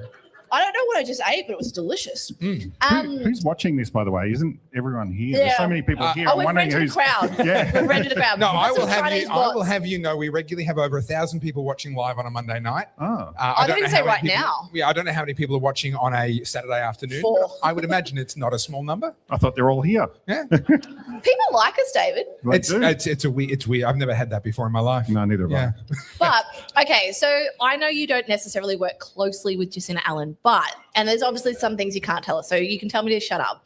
But Can I? are there any little birdies that are whispering about what's going on with this 15 billion? Because to me, I see it vocally from people out in the electorate. They've had a gutful. Are people in the Labor Party talking about this like, holy shit? Well, yes. Okay. Firstly, the 15 billion, like one thing I agree with Labor on is it's a rough figure and no one actually knows what the number is, whether it's 1 billion, whether it's 30 billion. But I think we can all agree that it's a big number. Yeah. And Anything Labor, over $1 billion kind of. Labor sort of arguing what the quantum is sort of a bit stupid. But look, everyone knows that there's been some dark stuff going on in the construction industry and money's being siphoned off. And I spoke about this in Parliament last week. There was actually a motion to push for a royal commission. And I think the thing that people aren't really focusing on, they're saying, oh, this corruption and stuff. They're not really focusing on the root causes, the incentives for corruption that are actually direct results of the policies brought in by the government. Yeah. And, I've spoken forever about the tobacco wars and what's been going on there. It's a direct result of government policy. Not so many people think about the construction industry and what's been going on there. And the big vector that they've been getting involved in is through procurement policies of the government. And one of the bills that passed in the last term of Parliament, and the government squirmed a lot when I spoke about this because I think they understand that this is exactly what's going on. They passed a bill called the Gender Equality Act. Sounds great, right? We want to get more women in work, right? And so what they did as part of that is we need strippers, obviously. Yeah, well, I'm getting to that. So as part of the procurement policy for the government, if you want to get a government contract, your business needs to have this gender equality action plan and all this sort of stuff. And they do the same thing for other groups like Aboriginal workers and this sort of thing. And it sounds great in principle, right? But what's actually happened is you end up with these labour hire companies that supply your diversity requirements and they're corrupt. And so what's been happening is you get these companies that supply, whatever you might need, whether it's women or whatever, to fulfill your requirements. And it's because it's so corrupt, you end up in these situations where people get employed and they're on ghost shifts, or you end up with strippers on site. And then if anyone speaks up, like, there was a case that was reported a while ago where an organised crime gangster was appointed as a health and safety rep in the union. And what wasn't that? And one of the women complained because, like, naively, she thought, well, there's something bad going on here. Wasn't an actual murderer hired at some point? He was a convicted murderer? Well, there's probably been a few. But yeah, she went and complained to her health and safety rep, thinking that the union would help her, and she got beaten up. It's horrific. It's absolutely horrific what's been going on. But it's gotten so bad in Victoria now that not only is the taxpayer money being siphoned off in these sites, but they're actually using them, as was reported recently, as new sales channels. So you don't just siphon off the taxpayer money. You can, like, sell illegal tobacco and drugs and vapes and all that sort of stuff on site. So, like, I think it's called wild. vertical integration in the business. It's vertical world. integration. Yeah, that's right. exactly what it is. Yeah, they're just slowly taking over more and more of the supply chain. Yeah. The 15 billion aside, we've also had the case recently where millions of dollars was siphoned off by a Swiss company. Yes. So, I mean, this is not just the CFMEU. This is, I dare say, that's the tip of the iceberg. Would that be fair? Yeah, and a lot of focus has been on the unions and the workers, but I think the companies here have got a lot to answer for as well, because ultimately they're the ones managing these sites and responsible for it. And if they're letting it get out of control, and I think we're going to see a bit more of that, and certainly I'll be doing my part to get eyes on that. But I think that there's a lot more going on with these companies as well. That's pretty shady stuff. So when I asked you before about Labor, are they worried? Are there murmurs about Jacinda Allen going through all the way to the election, or is it sort of they're doubling down on this rhetoric? Because I've got a video. We'll just play this really quickly. Where is it? Where she's clearly rattled. So sorry, go through my 4,000 tabs. All right. Let's play this. Days of unrelenting pressure over Victoria's corruption crisis have taken a toll on the Premier. Jacinda Allen angrily threatened to end a media conference while her police ministers accused the barrister who started the scandal of making things up. State political reporter Heidi Murphy. After days of fiery media conferences, the tension has boiled over. For this press conference to continue, I ask that you retract that last observation. Furious at being accused of looking disinterested. No. I think because I'm not going to stand here and be accused of something I haven't done. The Premier clearly fed up. This is an incredibly serious matter that I'm working incredibly hard on. Though pressed on how hard she's working to check if taxpayer dollars have ended up with organised crime. Are you checking on the money? Who is checking on taxpayer dollars? The administrators not. No, police are not. Who is? Heidi, I don't agree with that characterisation. Minutes earlier, her police minister was doubling down on his attacks on the corruption investigator who started it all, with talk of $15 billion ripped off through CFMEU misconduct and criminal links. People are pretty thin-skinned and want to make partisan attacks when their homework is questioned. Accusing Jeffrey Watson of colourful stories. I'm running down every borough that he's making things up. Labor also battling on another front with a Greens push to strengthen IBAC. So obviously that failed. Well, there was that didn't fail. There was something really interesting and curious that happened on Thursday night in Parliament. So there was a bill going through Parliament. It was actually not very controversial and no one really opposed it. But there was two parties that put in amendments to that bill. One of them was the Libertarian Party. The media didn't report on that, funnily enough. But one of the amendments was to give a whole bunch of new powers to IBAC. Now, giving a whole bunch of new powers to IBAC without consulting IBAC and figuring out how much it's going to cost them within 48 hours notice is probably not a great idea. But it turns out that the Greens had the numbers on this to defeat the government. And so what the government did is they pulled the bill. Now, the thing that they didn't report on was there was another amendment which I put forward, which was another amendment the government didn't want to vote on, which we discovered it had been brought to my attention that registered sex offenders are able to work in the sex industry and actually are working in the sex industry. And we brought forward an amendment to stop that, and the government didn't want to support it. They don't see it as urgent an issue as I do, but I think they're worried about that as well. And so the government just pulled the bill and they adjourned it, and we don't know what's going to happen. It might come back in a few weeks. So, we're running a campaign on that now. I mean, people with a history of financial crimes working as accountants doesn't seem like a problem. That was exactly my argument. I said I used to work in the financial industry. Yeah, I mean, if you're convicted of finance crime, you shouldn't work in the finance industry. We've got pedophiles working in childcare. We're very inclusive around here. It's true.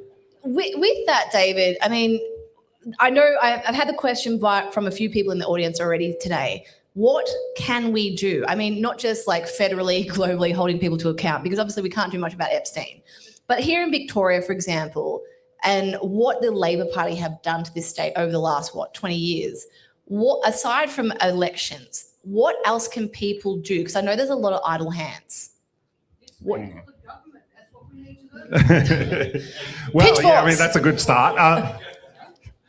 I mean, what can people do? I mean, raise your voice on issues. Like if we're talking about people exposing things, I mean, people come to my office all the time and bring me issues. And like this one was one, like they brought it to my attention and we're going to make that a bigger issue. Another thing that happened this week, people who were basically they were legitimate claimants of the TAC and they were getting ripped off and stuffed around for years. They brought it to our attention and we ended up getting an inquiry into the TAC up this week as well, which was really good. So you can actually organise on things and push back against things and make a difference. And I think ultimately that's what it's about. I think in the longer term, the biggest problem with the government at the moment is the size of it. Yeah. They're so big and so huge that they simply cannot control things what they do very well. And I think that they need to focus on what's important rather than all this other stuff. All right, we can't let you go without getting your thoughts on recent polling suggesting that not only has Jacinta Allen slipped behind the Liberal Party in Victoria, but according to one particular poll, and it must be said, only one so far that I'm aware of, could be an outlier, but nevertheless, in this poll, it suggested that One Nation was in fact ahead of the Liberals and both of them were ahead of Labor. What are your thoughts on this? Is this protest polling? Do you think this could amount to something? And what does this mean for Victoria between now and the election? Yeah, look, there's clearly a large group of people that are pissed off with the major parties, right? Especially the Liberal Party, but also the Labor Party. Sure. And a lot of that's showing up in polling at the moment. And so what I'd encourage people to do is to look at the track record. So we know in Victoria, at least for the Libertarian Party, I'm really proud of our track record, what we've had over this term. Mm-hmm. One Nation also has the same representation in Victorian Parliament as we do. That's Ricky Lee Tyrrell up in That's correct. in Victoria, Yeah. And so you can actually do a lot with one member of Parliament. If you look at what we've done in this term, we've stopped a serial killer getting out of prison. We've initiated tax inquiry into stamp duty. We've got the first documentary published on mainstream media about gender medicine for children. We've got a TAC inquiry just now, and now we're attempting to stop, pedophiles working in.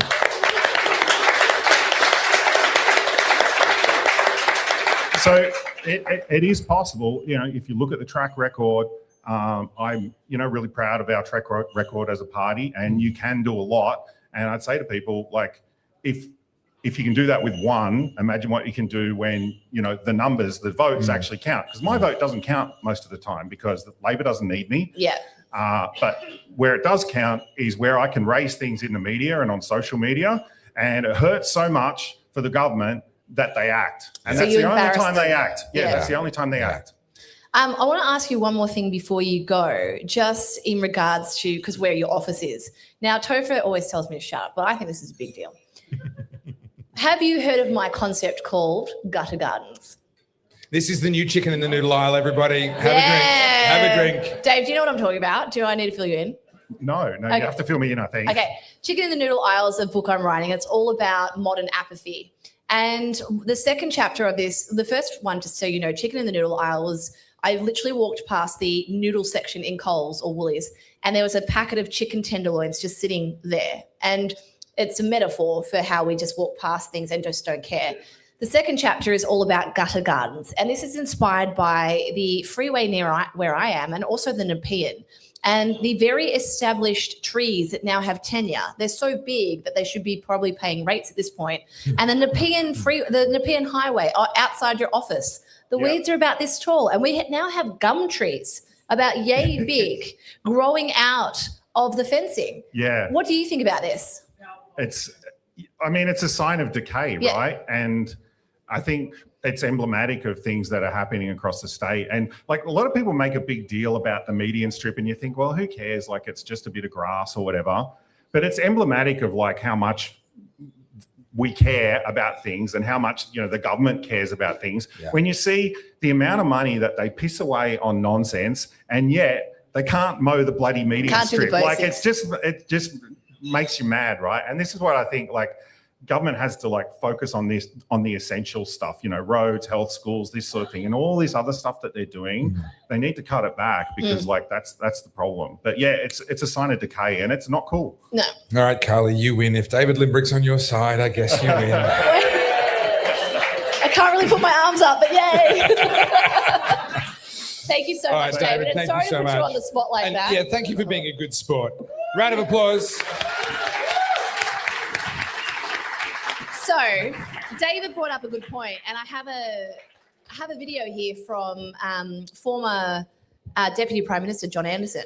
Guys, just a reminder before we get into more videos, you're free to move around, get a drink, check out whether I'm not sure if there's any food left. Am I free to Get around. get it? No, you have to show us the next video involving John Anderson. There's a smoking balcony there for those that need to burst into flames. And so just, feel free. Don't feel like you have to stay glued to your seat. Although I know it is riveting. What's not to like? No, but I never said there was anything. All right. So, John Anderson, you've interviewed John before, haven't you? I interviewed John in London, never published it. I probably should have published you that one. probably should have. Yeah. Look, I don't know a lot about him, but he's put up a video. I like to see all these people are now getting very vocal. People like Mark Bouros speaking out. There's a what's his name? Carl Stefanovic. Yeah. Has just started a podcast. Gangbusters, yeah. Which I find really interesting because I can't remember Carl much from COVID. Is he boo? Because I remember, what's his name? The other guy. Koshi. Koshi. Okay, Koshi. yeah, I remember Koshi was like, should you invite unvaccinated to your Christmas dinner? Yeah. So guys. To be fair, I think no one would have continued working in that industry if they hadn't been like that. So anyone that was still in that industry in 2022 was one of them. Yeah. So Carl's now talking up, which is, I haven't listened to a single episode, but I think he's just doing it for clicks because he's getting people in there for clicks, right? Yeah. So, 100%. He's trying to be a good luck to him. Podcast bro. Yeah. Yeah, you've got Big Chalky, Two Worlds Collide. Yeah, he's had a Pauline. few of them, yeah. All right, so I'm going to play you this clip by John Anderson. I'll just restart it so it plays properly. All right. To number one in. Ooh. Hello? Just make sure it's on. Hang on. 1 minute, guys. Just it looks like it's not playing. It's frozen.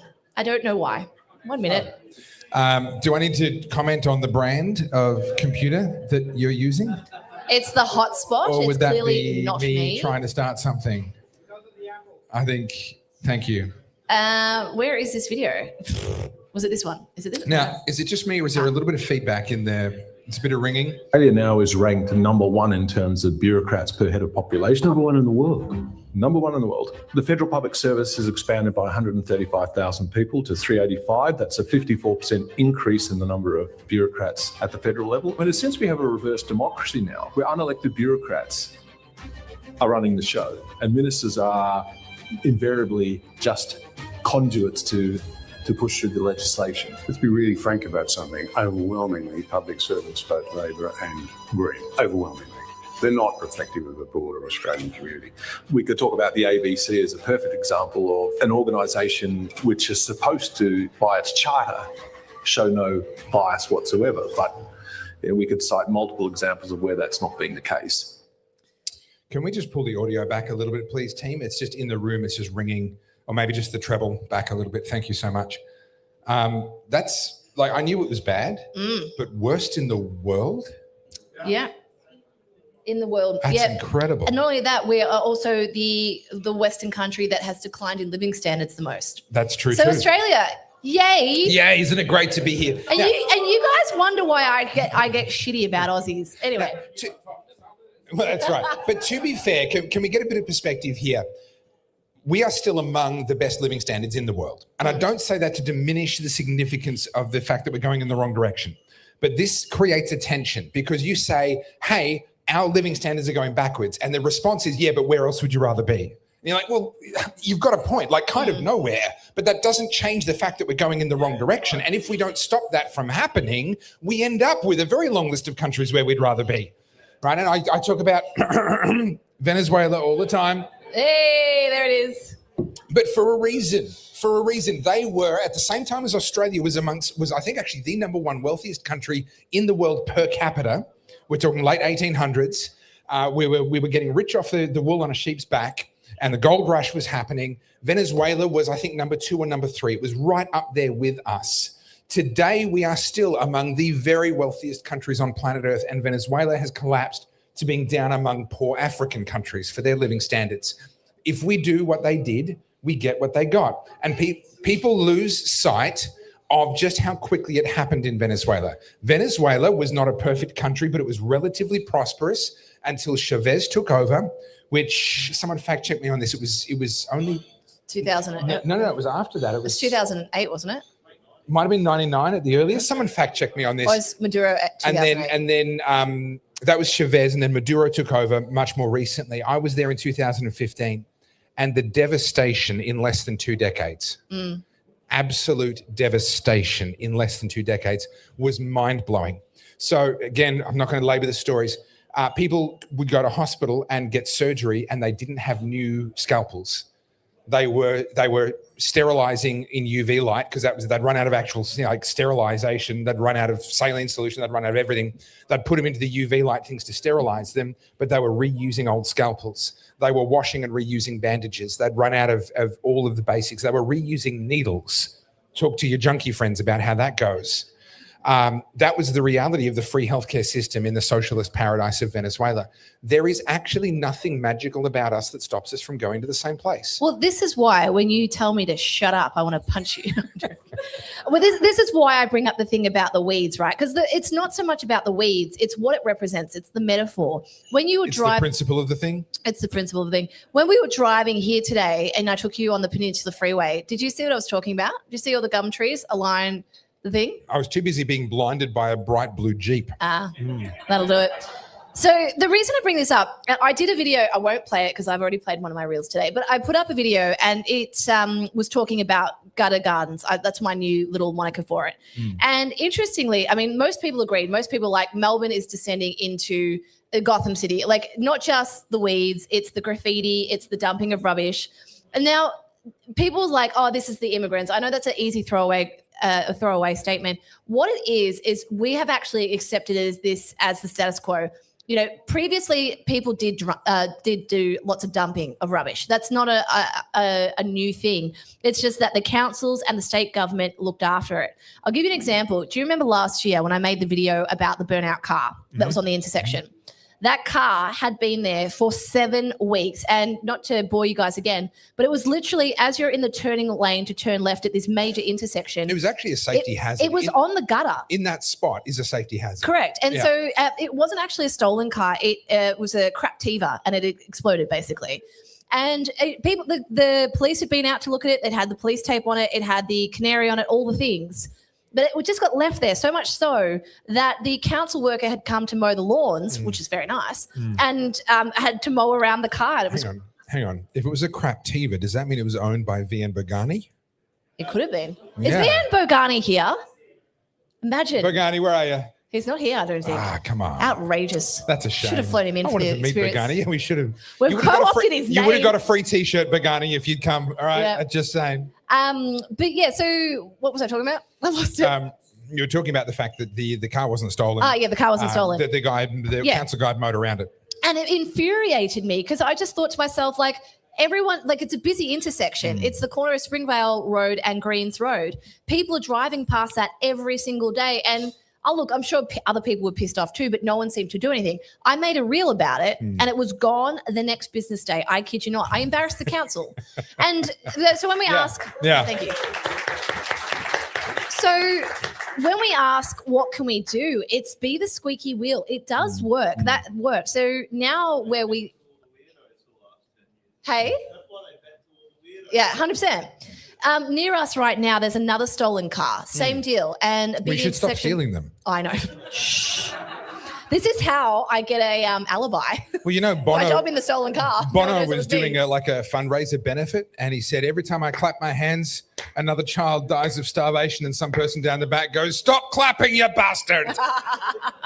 But yeah, so when I talk about gutter gardens and things like that, or chicken in the noodle aisle, how, not you guys, because you guys are perfect, obviously, and you guys watching at home, but how many people walk past rubbish on the road or illegally dump themselves or just go, it's okay, it's only a little bit, it's not that bad, until one day we all look around and go, hang on, why does the Yarra now look like the Ganges? So I brought this up last week because, we talked about an incident that happened about 6 months ago where... Before you go there, I want to go back to the video we just watched with the number of bureaucrats before we move on too far from that. So put a mental pin in that. I don't want you to lose your place. In our hospitals right now, I believe the number is there is one administrative staff member for every 2 frontline actual care providers, doctors, nurses, orderlies, etc. So for every person that you see, there's a half a person that you never see that never sees a patient for any reason. They're doing paperwork. Now, to give you some idea, the average in developed OECD countries is less than 1 to 5. So the average is to have 1 admin person for every 5 frontline people. And there are countries with enviable healthcare systems, places like Singapore, where the ratio is 1 to 10. There are 10 people that actually have contact with patients for every 1 person that does not. Are we getting better healthcare? No. In this country, do you think, than some of these other places?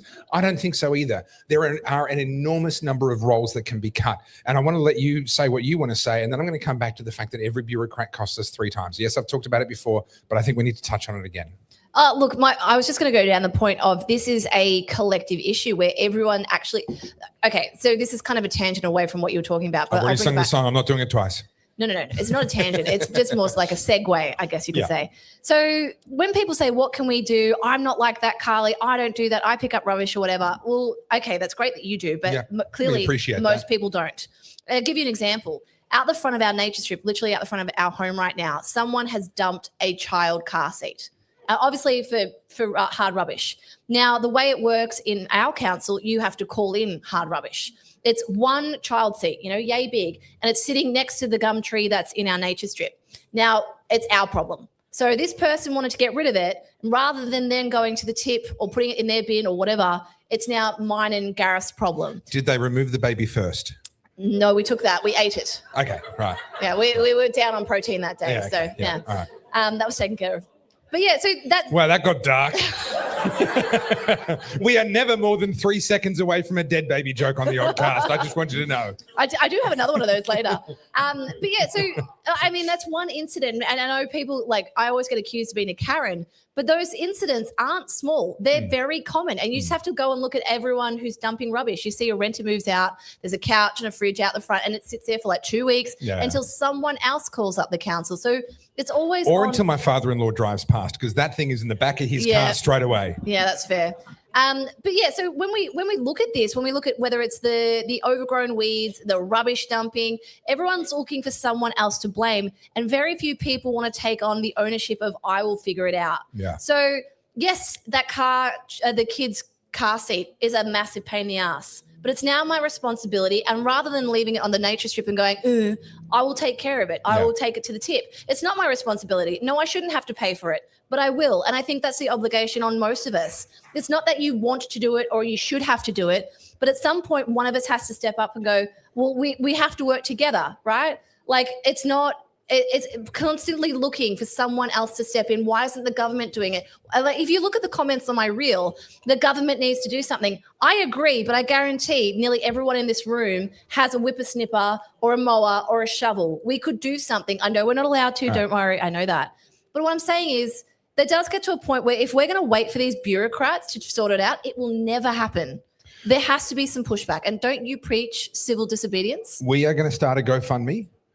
Because no, not with me, not. Carly's speech has tugged on my heartstrings. I think that little clip should go viral. Maybe 40 million views would be a good amount. No. We'll start a GoFundMe to fund her. For those that don't know the history, this is the hell that she was put through during COVID. All right, that joke is clearly not landing. We're moving on.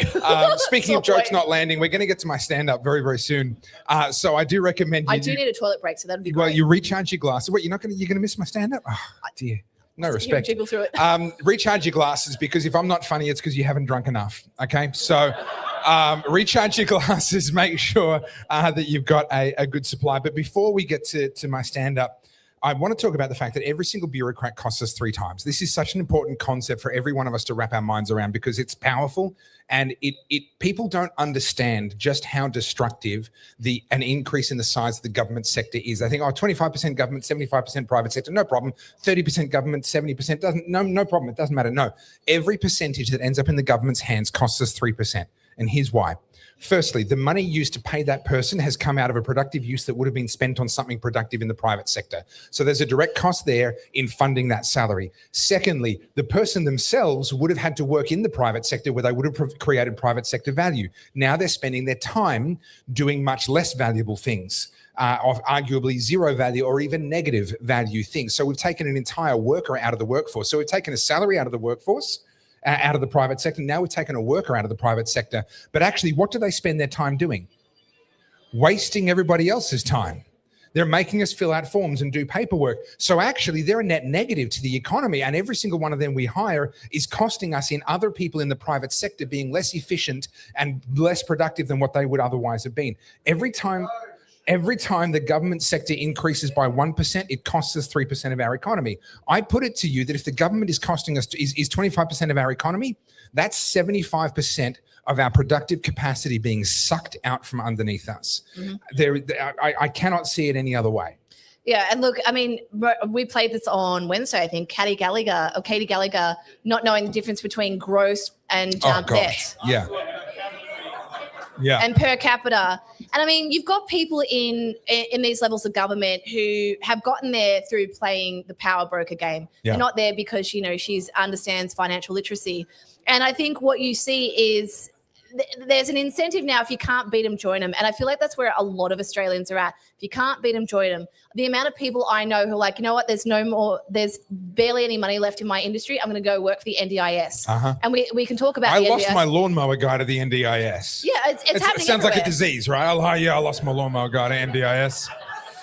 Oh, sad. He was such a good lawnmower But guy. I mean, I understand the incentive. I get it. I do, yeah. I can't argue with him. He's 55. His body's broken. He's working out in the sun. He can go and accompany people while they do their grocery shopping and get paid more. I can't argue with that. And we also see this with the young ones too. And again, it sounds like I'm just being mean to Gen Z, but I see this through Gareth's work. I see it through my Does he work for the NDIS? He should. He'd make more money. But no, so like the youth, they have this expectation of a really high salary for low effort. And so at the moment, G wants to take on an apprentice or look at someone, and these people are coming in thinking that they're going to get 2,000 clear a week. And it's like, you're not even qualified. So someone's filling their heads with that. And a lot of them too, I don't want to be there a minute before 9 and I'm leaving the second it turns 5 o'clock. Yeah. This is an attitude problem. This is a cultural problem. This has been bred into that generation. And I really wonder about the productivity of the country once they all come to maturity as well. Well, on that happy note, should we transition? Sorry, not loaded term. Can we segue perhaps into my little stand-up thing, We which can. I'm so nervous about, but looking forward to it. It's going to be good. It's going to be amazing, everybody. And then give us a run through. What topics haven't we covered yet? What have we got left to go? Because we kind of need to start heading towards the finish line. I did have a really dark one that I thought was worth talking about. Can we save it for like when we don't have a live audience and just like not depress everybody? All right, fine. Okay, we're going to talk about Iran. There's a bit going on in Iran. That's not dark. It's dark on the other side of the planet. It doesn't feel as dark to me. We can talk about how the mainstream media is starting to sledge One Nation and setting so everyone the up for Australian that. headline, all of that. Yes, actually, Yeah. we can't not talk about One Nation today. I think we're probably agreed on that. Support them or not, I think their rise is significant. I've got a clip. This probably doesn't need to be a whole segment, but I've got Anthony Albanese saying that he'd rather go to public schools because the kids aren't far-right extremists. So apparently, all of our private, he's really got a chip on his shoulder about growing up poor, doesn't he? Oh, yeah. But that's all he's got. Yeah, that's if all you he's take got. that away from him, all of a sudden, he's an inarticulate, slow-thinking socialist who he's a post turtle. You're familiar with a post turtle? If you ever see a fence post with a turtle on top, You don't know how he got there, but you know he didn't do it by himself, right? That's Anthony Albanese, right? He's a post turtle. And if you take away the sob story, that's all he is. That's all he's got.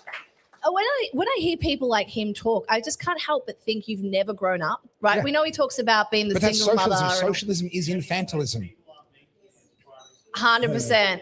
And so the way he talks about private school kids as if they're don't mind the generalizing, Yeah. just blanketing them He all. talks about private school kids the way that Turnbull talked about public school kids. Yeah. You know? But yeah, so I thought that was interesting. I won't play the clip, but he's saying the quiet part out loud. And they talk about, I played a clip on Wednesday, I think it was, where he's talking about how divided everyone is and we need to not have division. And then meanwhile, he's basically categorizing kids as far-right extremists if their parents pay for a private education. Yeah. All right, so let's come back. We're going to talk. Maybe we'll touch on Iran briefly. We'll finish on One Nation. I think that's kind of a good story. I had a story about women losing their AI boyfriends. Was that interesting? That made everyone laugh. Man, if even the AI is breaking up with you, you've got problems. Anyway, go make people laugh. Like, is that not a message? Like, far out. All right, how are you guys doing, Ben? You ready for me to stand up? I'll get off the stage. You're gonna embarrass yourself without me. I'm gonna go embarrass myself. All right.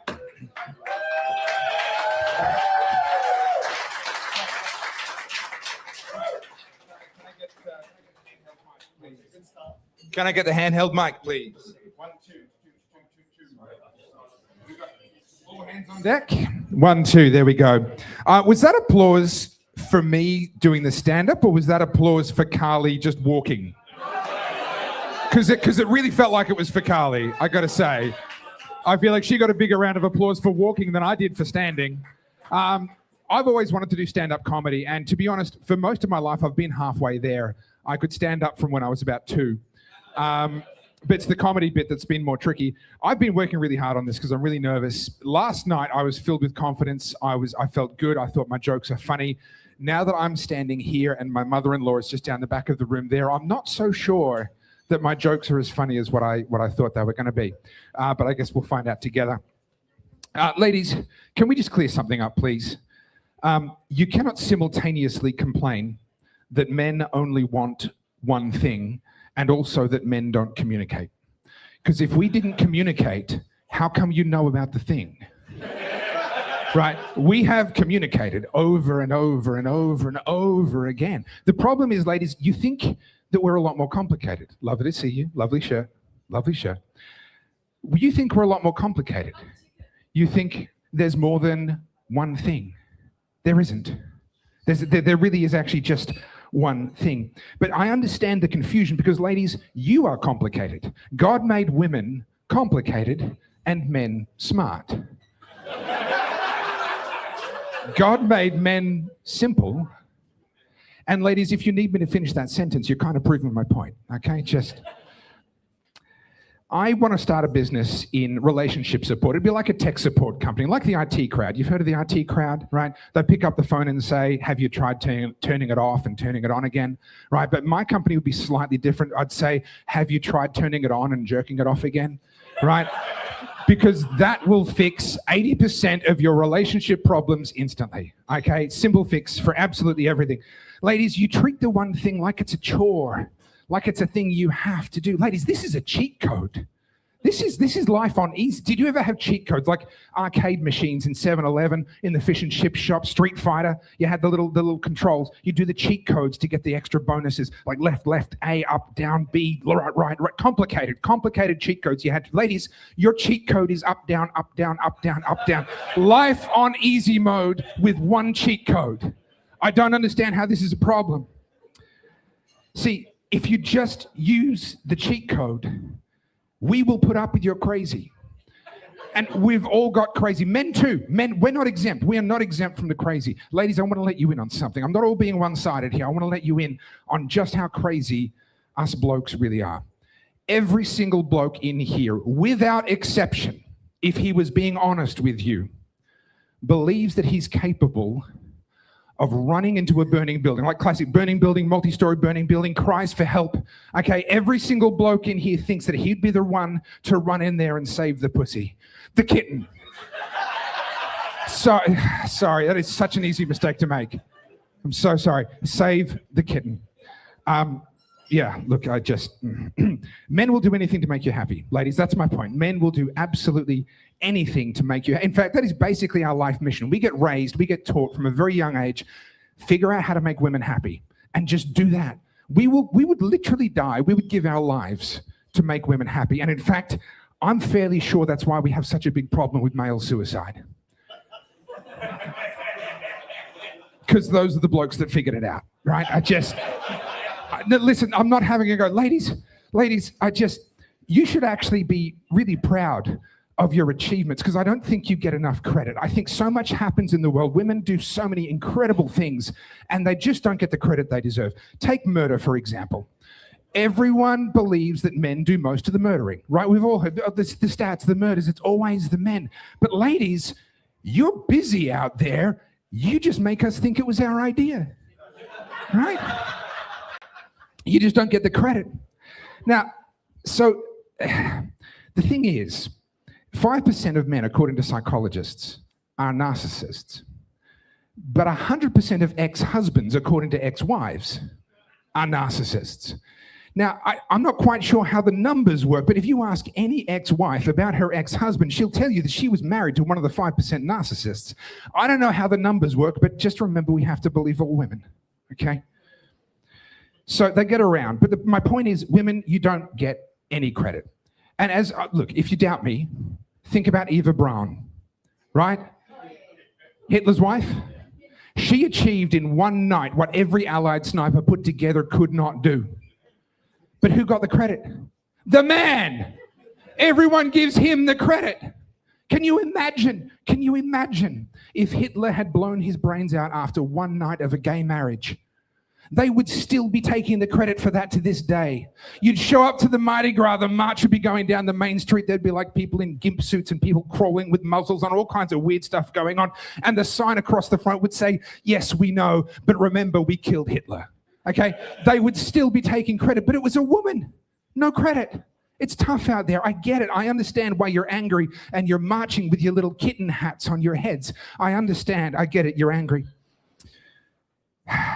The CFMEU is a big story breaking in Victoria at the moment. You know, have you seen the video? We actually have video of the last CFMEU meeting that was held by John Setka, where he had the huge win. Like Daniel Andrews capitulated and he got everything and he gathered everyone around. He said, boys, come in. We've won. We've won. It's a total victory. We've got the best deal in history. From today, you're all going to be paid $250,000. And they all start cheering. He said, well, that's not the end of it. From today, every CFMEU work site will have beer on tap and strippers with cocaine. The CFMEU members go nuts. From today, every single CFMEU member will be given a Ford Ranger, and a hand shoots up in the back. Is it a Ranger Raptor? Yes, I'm not an idiot, it's a Ranger Raptor. The crowd goes nuts. They're all super excited. New cars, more pay, strippers and cocaine. Couldn't possibly get any better. And John Setka says, and the best part of it is this, you won't have to work at all except for 2 hours on a Tuesday morning. That's it. That's all you'll have to do. Stone cold silence. The room went until a hand went up in the back. John, we're going to have to work for 2 hours every Tuesday.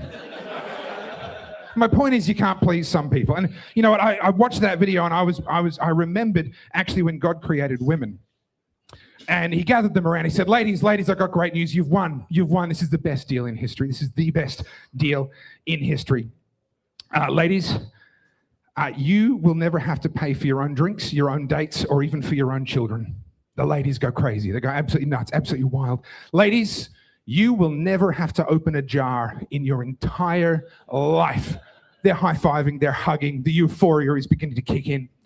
Ladies, men will work 10-hour days with a broken body for 50 years just to pay for the things that you want to buy.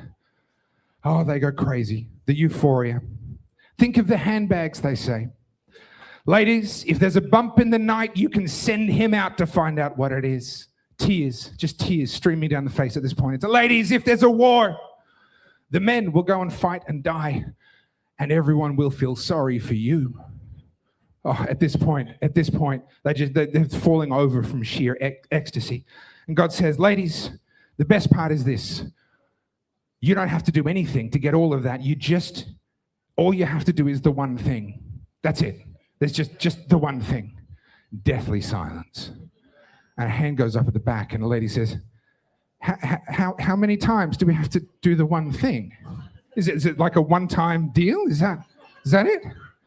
And God says, no, it's like regular, like a couple of times a week, every day if you want it. But listen, could you just once a week for all of that? Honestly, this is the deal of the set. For all of that, once a week. Every week? Fine, I'll give you a week off every month. He won't want to go anywhere near you. I'll make sure you're incredibly cranky just to double down on it. I'll give you a break. 3 weeks in 4, can we make a deal? Apparently not. Apparently not. Now, ladies, I know what you're thinking. Is this it? Is he just going to talk about the one thing the whole time? Yeah, that's why we call it the one thing. I don't have anything else. But listen, look, I want to prove to you men can talk about something other than the one thing. Fellas, what's the stuff we talk about when we get together? Cars, right? We talk about cars. We talk a lot about cars. Fellas, do you remember when you were a teenager? Maybe like 12, 13, 14, and you kind of realized that this thing existed, driving. Driving existed. And in life, you've kind of got this one special garage where you can put this one special car and you're going to do a lot of driving with that special car. And it's kind of weird though, because the car has to want to be in your garage. It didn't used to be like that 400 years ago. No one cared about the car's opinion. But these days, the car has to want to be in there because we screwed that up somehow. And so you find this car and the car wants to be in your garage, right? And you're excited. The big day comes, the car arrives, you think, we're going to do some driving, this is going to be amazing. And then you discover that the keys are locked inside and every time you touch the door handle, the alarm starts screaming in your face. Yeah? Yeah. There's a few blokes know what I'm talking about here. Okay.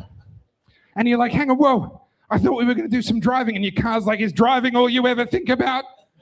Like, well, I like the way you look, and you're like, your seats look pretty comfy, but yeah, I mean, driving's a pretty big part of it. Yeah, it kind of is. But your keys are locked inside. And the car's like, well, I didn't lock my keys inside. It's not my fault if my daddy didn't love me, right? And you're like, that's a weird thing for a car to say. So you start thinking, like, have I put the wrong car in my? What do? I need a new car. That's a solution. And then you discover that if you get rid of this car, it takes half of your garage with it, and you have to still pay for the maintenance. You think this is the worst deal in history. So you start looking at the new cars, thinking, oh, well, maybe I'll have a look at what's out there. You realize, whew, they don't make them like they used to. These days, they are so complicated. They've got like hypersensitive safety alert systems that are screaming in your face all the time. Everything's made out of plastic, and you know it's not going to last. They could have a breakdown at any moment in time, and it's going to be expensive. So you feel bad about it. You know you shouldn't do it, but you start thinking, what if I drive my neighbour's car? I mean, I'd be careful. I'd look after it. But you know it's going to end in a crash, so you start renting. Look, the cars are terrible, let's be honest. Very high mileage. But, you just pay the fee, flog them, give them back. I've got to change subject. I was doing so well, I kept a straight face all the way up to there. All right, enough about cars. What's another topic? Food, fellas. Let's find something safe. Come on, something safe. I can't get myself into trouble with food. So, fellas, obviously, growing up, you spend a lot of time, you're trying new food, trying all different kinds of food. Then one day you find some food you love, and you're like, I want to eat at this restaurant for the rest of my life. You're like, man, I really want to, like, this food is incredible. And you're like, hey, how about I make a deal with your restaurant? How about, like, you're the only restaurant that I'm going to eat at, and I'm your only customer. Like, can we, like, let's just nail this down because you're like, I love eating here. And so you make the deal, and you're at the restaurant. It's a beautiful restaurant, by the way. The decor is fantastic. Everything, the tablecloths, the knives, the outfit that the chef wears, phenomenal. And the menu looks incredible. And then you start, man, I'm hungry. You start to realize, like, there's not a lot of food in this restaurant. You're like, hey, chef, can I get a bit of food over here? And the chef's like, is that all you think about? Is food? Is that, like, can't you see the outfits? Can't you see how beautiful the day? You just think about food and you're like, well, yeah, I mean, this is a restaurant and I'm kind of hungry. I am thinking about food. And you get your mates walking past the front of the restaurant and they're looking through the window because they're not allowed in anymore because it's exclusive. And they're looking in and they're like, oh man, I wish I could eat at a restaurant like that. And you're sitting inside going, oh man, I wish I could eat at a restaurant like this too. And so you're thinking, well, what if I just ask the chef again? Like I'll keep asking. And eventually the chef brings you a bowl of porridge in the shape of a starfish for some reason. I don't know why. And with the attitude that would make a Frenchman blush, right? They're like, this is all the food you're getting. Be happy about it. And you're like, well, I better be happy about it because that's all I'm going to eat for a month if I'm lucky. And you get hangry. And when you're hangry, you start to make really bad decisions. Decisions you're not proud of. I mean, you know, when you're hangry, fast food starts to smell really good, doesn't it? All I'm saying, ladies, I'm not defending, I'm just saying, listen, if a man is hungry, you can't blame him for having a look at the menu at the cheap Chinese restaurant down the alleyway, right? It's kind of going to happen, you know? And he's not proud of it. He's not proud of it because he signed up for fine dining, right? He signed up for fine dining. But now he's looking at a stale kitten that's well past its use-by date and he's actually thinking about eating the damn thing. And he's not proud of it, but he's as mad about it as you are, all right? It just... Look, what I'm saying is obviously men talk about a lot more than just the one thing. We've proved that here. We've proved that today. We don't just talk about the one thing. We've talked about food. We've talked about cars. We've talked about tech support. We talked about gay Hitler.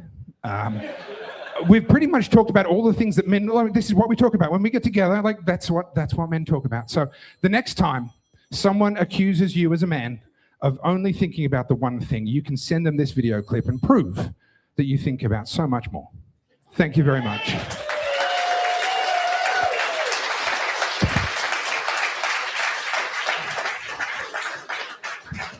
I think Carly's done a runner. Carly's done a runner. She's like, we are getting cancelled for sure. How did you feel? It felt all right. I don't know. Was he funny? Hey. I got a couple of good laughs. Don't tell him that. That means there's going to be an encore. Yeah, well. No, I did a pre-core. That was the whole thing about the tunneling thing. I came up with that on the way here. Yeah. Right. It was a pre-encore. Well done. That was your first crack. It was my first crack. I didn't die. I'm literally like, it's actually terrifying standing up in front of a group and saying, hey, I'm going to be funny. Like that is like, I've spoken in front of crowds. I've done all kinds of things. I'm literally, you can see my fingers. I'm literally shaking. I thought that, no, I won't say. Yeah. I was just talking to a couple of our audience members and I had something that just got brought up by Andrew. You've got kids at school now. Your kids at private or public school? I can't even tell you because my wife organised it. I think it's it's technically private because it's a Christian school. It's a very small Christian school, but it's not expensive. Okay. So there's a program, I just learnt this in, I don't have kids obviously, that's been mandated in all public schools, all Christian schools, and it's called Respectful Relationships. Who's got kids at school, in a public school at the moment? Yeah. Have you guys heard of Respectful Relationships? This has been around for a little while. Okay, so this is mandated, and Andrew was just saying that his 6-year-old came home and he said, hey, he said something about being a boy to him. He's like, you can't call me that. And it's like, what are you talking about? And they sit down, they have a chat, and they said at school they told them that humans aren't jam. They don't have labels. So we don't call people boys or girls. And apparently by the time they're in grade 2, 3, and 4, they're already talking about pronouns and genders. Yep. So this is like indoctrination. And then interestingly, I don't want to throw Andrew under the bus, but he rang up some Islamic schools. And funnily enough, it's not mandated in the Islamic schools, just in the Christian ones and the public schools. Yeah. I can't imagine that the sheikhs and the imams and all the Islamic leaders would take too kindly to that. This gets so much wilder than most Australians would believe. We have a thing called normalcy bias. We all do. And when we put our kids in school, we default to assuming that it's going to be like what we experienced in school, unless evidence convinces us otherwise, right? Our default position is what they get is going to be similar to what I got. No. What your kids are getting now, what your grandkids are getting now is nothing like what you got. And it gets so wild that up where I've moved to, I've spoken in person to this individual student. This story, I'm convinced, is absolutely true, and it rippled through the community in other ways as well. I'm convinced this is true. That a year 12 student goes into the ladies' bathrooms at school and opens a stall, and there is kitty litter inside of a tray. Okay, I've spoken to the person who swears black and blue that she saw this with her own eyes. Yeah. And she completely flipped out, stormed off the school swearing at the teachers and staff for how ridiculous it was, and she got herself suspended for a few days and it all became a bit of a fracas. Bottom line was they had some students who insisted that they were cats and insisted that they would not respond unless you said their name and finished with meow, and would not answer a question unless you finished the question with meow. And the teachers and the faculty facilitated it. They played along. They didn't want to have a fight. They didn't want the negative publicity that they were, I don't know what they thought was going to happen. Grown adults went along with a child's mental illness. I would argue worse than that, grown adults helped to cause a child's mental illness, right? It's the opposite of mental health care. And it got to the point that, yes, they were putting kitty litter into the Can I ask, ladies' bathrooms. like, this sounds like I'm not taking it seriously. I am, but are they meant to use it? I don't know. And because at the time it did not appear to have been used, and obviously that's a bit of a weird question to be asking like a 17-year-old kid. So I didn't quite go there, but I don't know. But the fact that it was insisted upon and then acted upon, right? On what planet? On what planet are we allowing this to happen inside our schools? I'm sorry, I'm going to say this. I am convinced this is a form of child abuse. It is. This is allowing them to indulge their delusions. I mean, there's always going to be a couple of people who do have bona fide gender issues and all that sort of stuff, and they should be treated with delicately. And I don't know enough about it to say how you should treat it. But bringing these ideas into the classroom where people are meant to be learning literacy, basic arithmetic. Yep. I mean, I've already said this about my education. I did go to a private school, and at my private school, we went and did things that I felt like had no tangibility outside of the school, and you were expected to know them. Like, even in my year 12 exams, what did I do? I did chemistry, methods, art, graphics, English, and something else.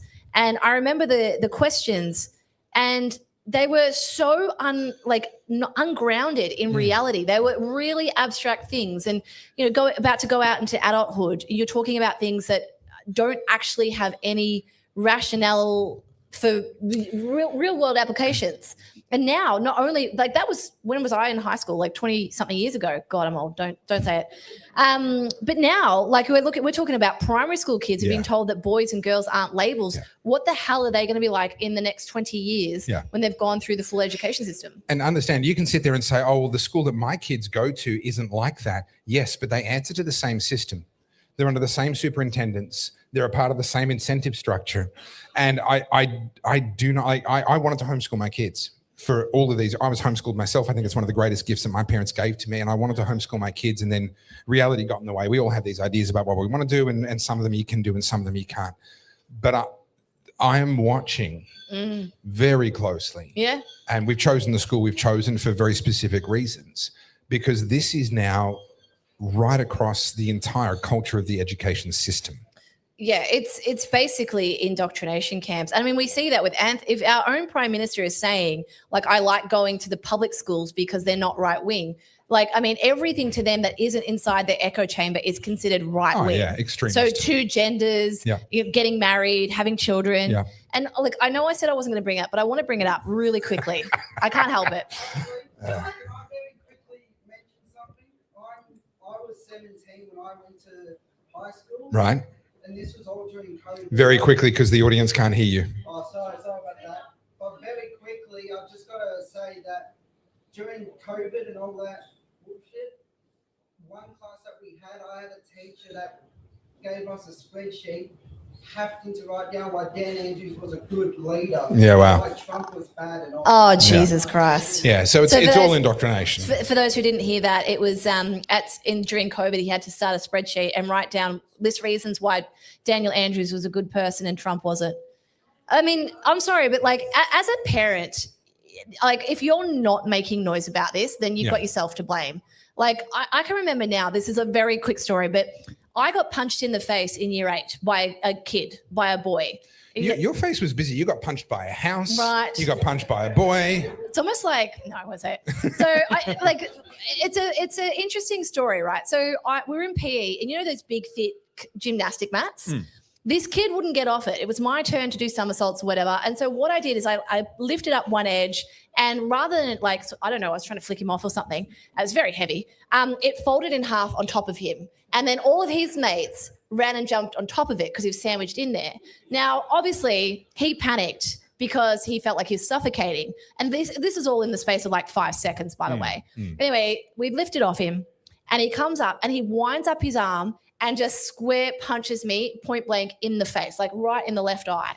And like, who's been punched in the face before? That is more people than I expected. I like our audience. Who deserved to be punched in the face at the time? Yeah, all right. It really freaking hurts being punched in the face. It hurts the hand as well. I've been on both sides. And I remember like just sort of sitting there going, oh my God. And it was in PE. And I think my teacher at the time, just playing devil's advocate, just didn't know what to do. And was like, all right, you two separate, like whatever. And obviously as the day goes on, I'm getting a shiner. Like I'm talking proper closed over eye. And so all the teachers are like, oh shit. Now, my father is rather intimidating. And my auntie was also a school teacher, not at this school, but everyone kind of knew her. It's a small enough area. And I think there was a discussion there that like, we have to do something because this might cause trouble. Anyway, nothing was done. So nothing got said. I went home that night. You can imagine my parents, right? My dad is a 6'4" Scandinavian monster. The next morning, we get in the car, and like my parents are pretty scary when they're angry. We're in the car and it's quiet. When it's quiet, you just know shit's about to go down, right? We're in the car and I'm mortified. Like I didn't want to go to school. It really fucking hurts. And I'm in the back of the car. And my parents drag me into, so the way our school was, there's a big open quadrangle. And it's like everyone saw, Peter Soderstrom's got this big V8 GT. You can hear him coming. And he's 6'4". He gets out of the car and it's just like, oh, fuck, this is a spectacle. And we're walking through the quadrangle and you can see all the rubbernecking like, oh. Anyway, get there. Before anything even started, my dad started screaming. Like you'd think he was, like calling to bloody, I don't know what, like an ancestor from our Viking heritage. You did say he was Scandinavian, yeah. He was trying to like invoke Valhalla or something. I don't know. And every teacher, like within the vicinity, everyone was sort of like, what the fuck? And he's like, either that kid gets expelled or I'm going to punch every single one of you in the face so you know exactly how she feels. Like, right? Scary. I don't think you could do that today. But what I'm saying is, like, that was 20 years ago, and already I'm going to play devil's advocates for the teachers because I think a lot of them are in terrible positions. There is an expectation that they do things a certain way. They want their jobs. They won't necessarily agree with it, but you've said the same about police officers. But let me touch on that and put a pin in where you are because I don't want you to lose it. But because they won't stand up to the adults above them, children are being left vulnerable beneath them. I agree. I agree. I'm sorry, teachers.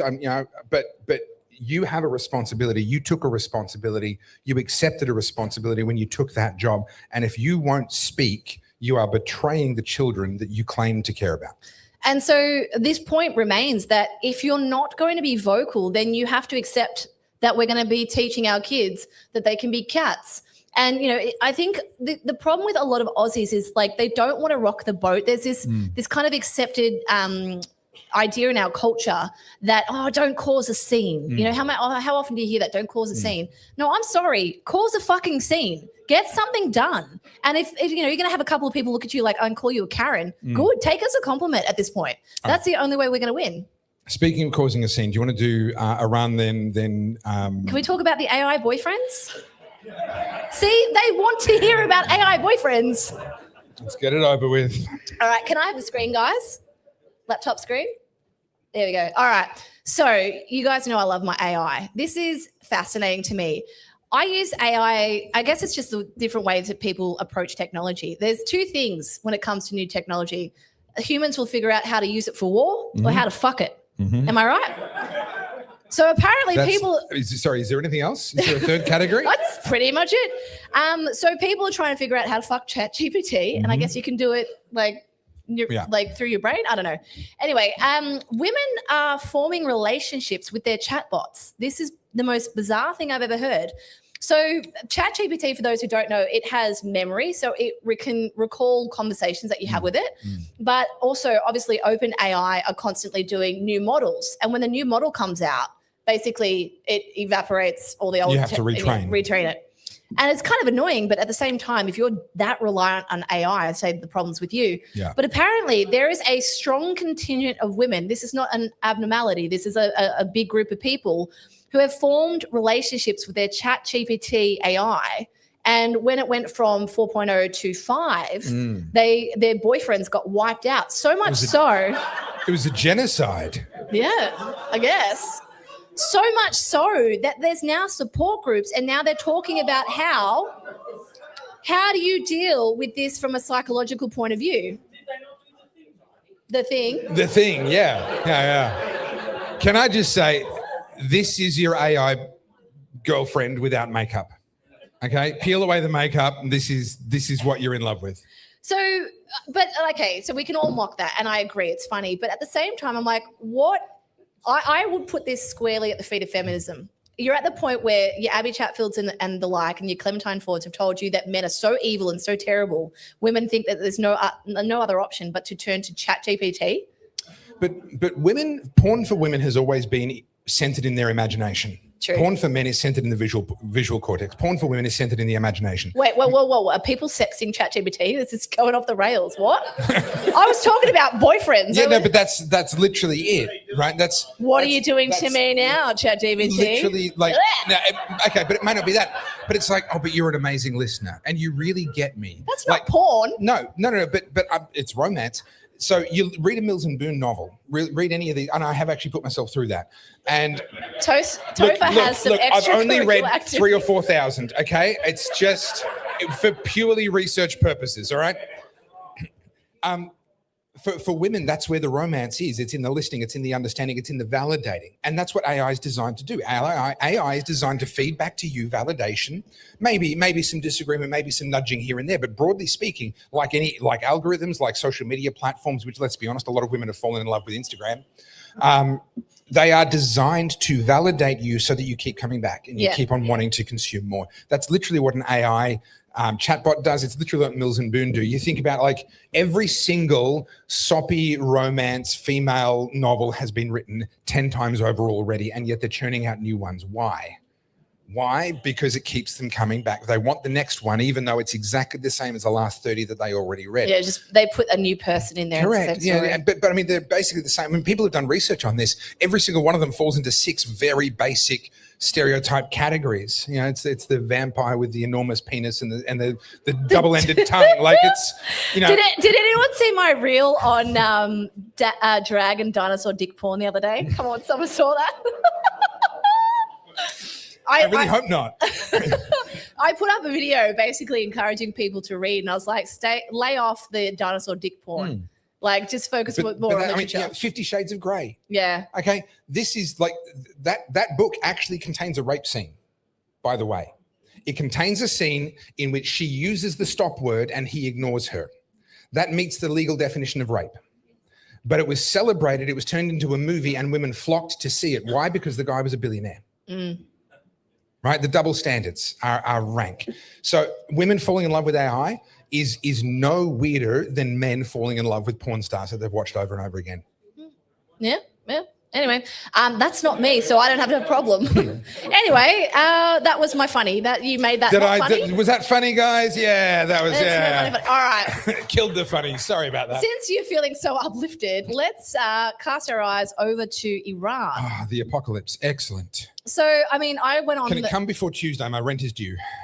I had a bit of a rage about this whilst I was in Japan, because I'm pretty invested in Iran. I know a lot of Iranians. I've got a lot of friends who are Iranian, and I am pretty worked up about what I'm seeing. Now, obviously, I have to try and hold that together, because it could be propaganda. I don't know. I think a lot of it is obviously we don't know. There's been an internet blackout. And I said, we know it's bad. We know it's bad. We know it's bad. We just don't know how bad. How horrific. And I said to you, was it 2-3 weeks ago now? I was like, I need to see something happening.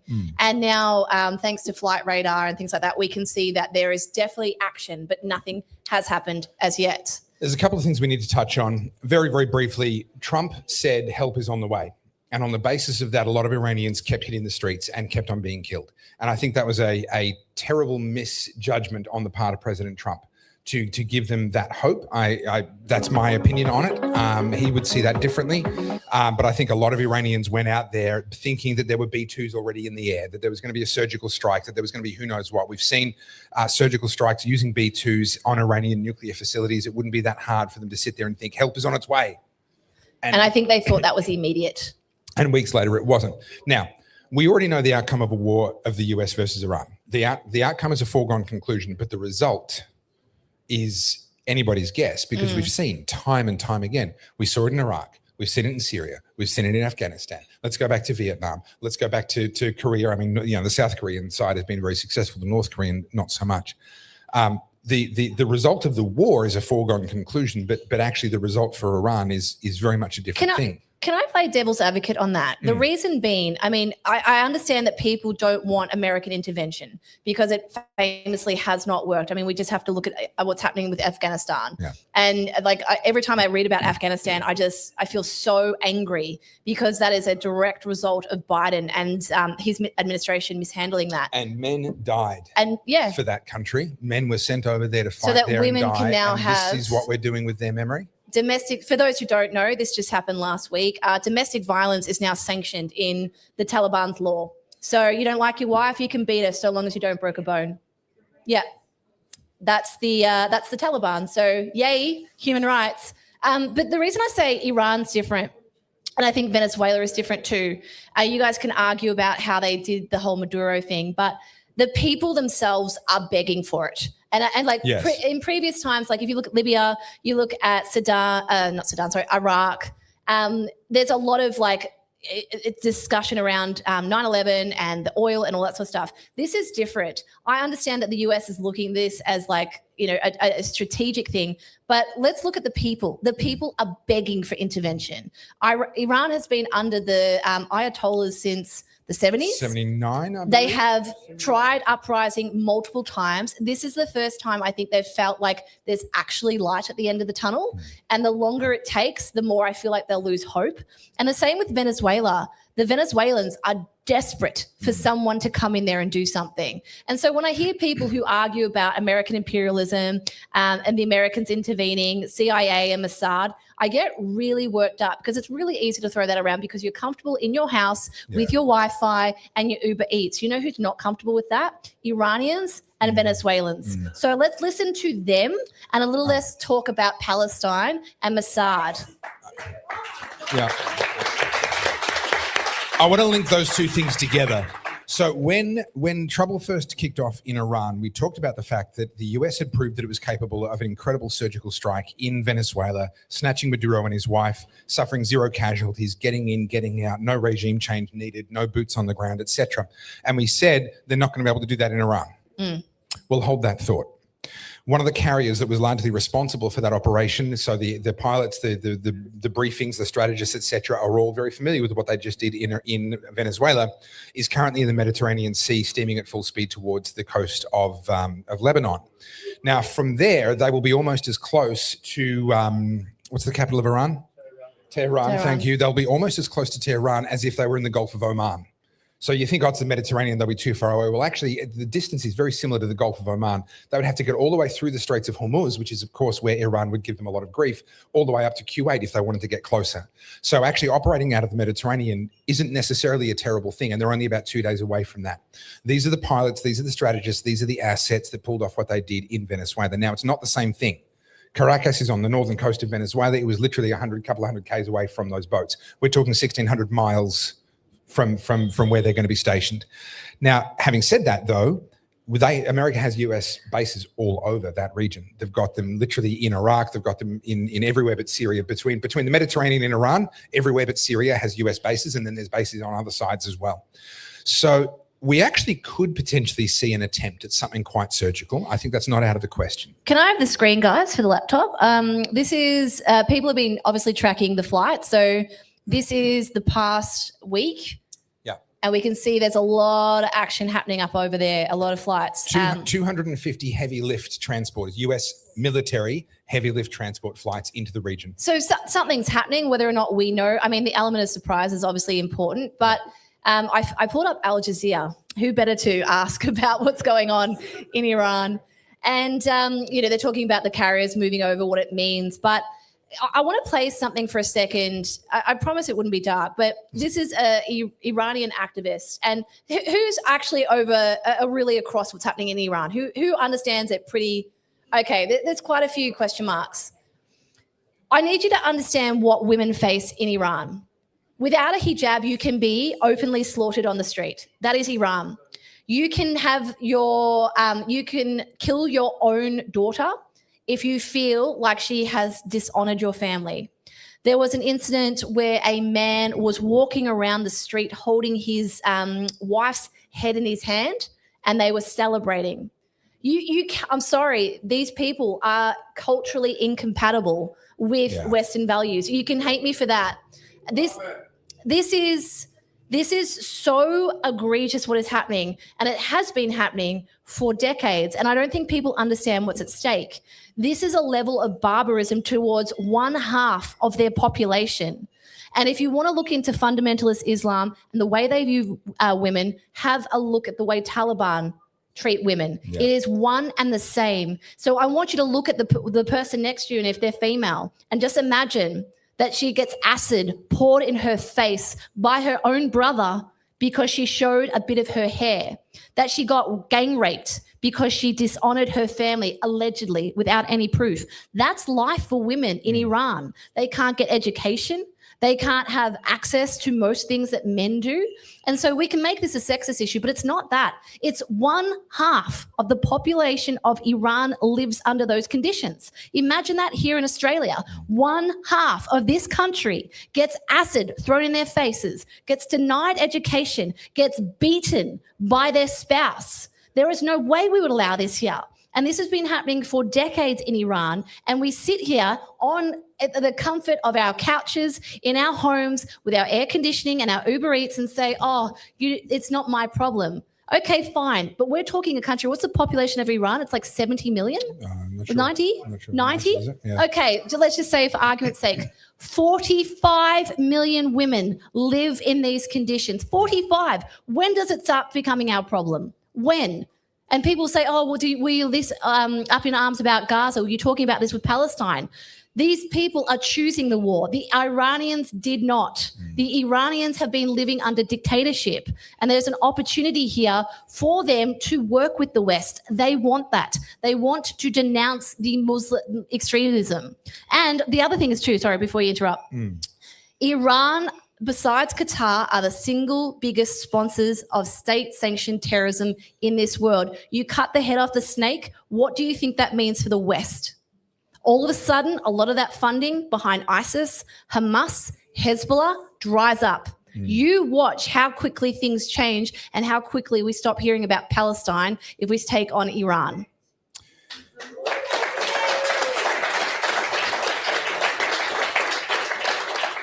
It's so much more encouraging doing an oddcast with a live audience. Because they actually clap for me. That didn't just feel good, that was good. Yeah. Well, look, I wholeheartedly agree, but I think what we're missing is that this can be so easily solved. Has anyone asked Abby Chatfield to do a TikTok about it? Because I'm pretty sure she could solve it. Can I play you this video quickly? Yeah. The other thing is too. So there's a lot about this, and I don't want it to get too dark because I know we're sort of winding up soon. But we've talked about how one of the daughters of the militants from Iran has got residency here in Australia. So they get to come here and not get acid thrown in their faces. But all the people in their own country have to suffer under this. There are people sitting on the UN Council who are active human rights abusers. The UN Human Rights Commission specifically, they're on there. They weigh in to the way women are treated. These are the people who are perpetuating these crimes. So I just want to play you this clip. I think we were talking before about sex workers in the sex offenders in the sex industry. That's, human rights abuses on the Human Rights Commission. Okay, so. All you Islamophobic, if you treat ISIS the way that deserved to be. The West waited too long.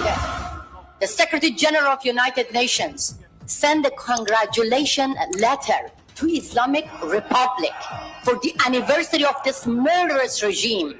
Do they stand with dictators or the victims? The victims are here, these two women. One of them lost her eye because the Revolutionary Guard shot her in her eye. One of them carried a bullet on her arm. The woman who was in charge to oppress women in my country now is in charge to monitor women's rights globally. This is not an insult to Iranian.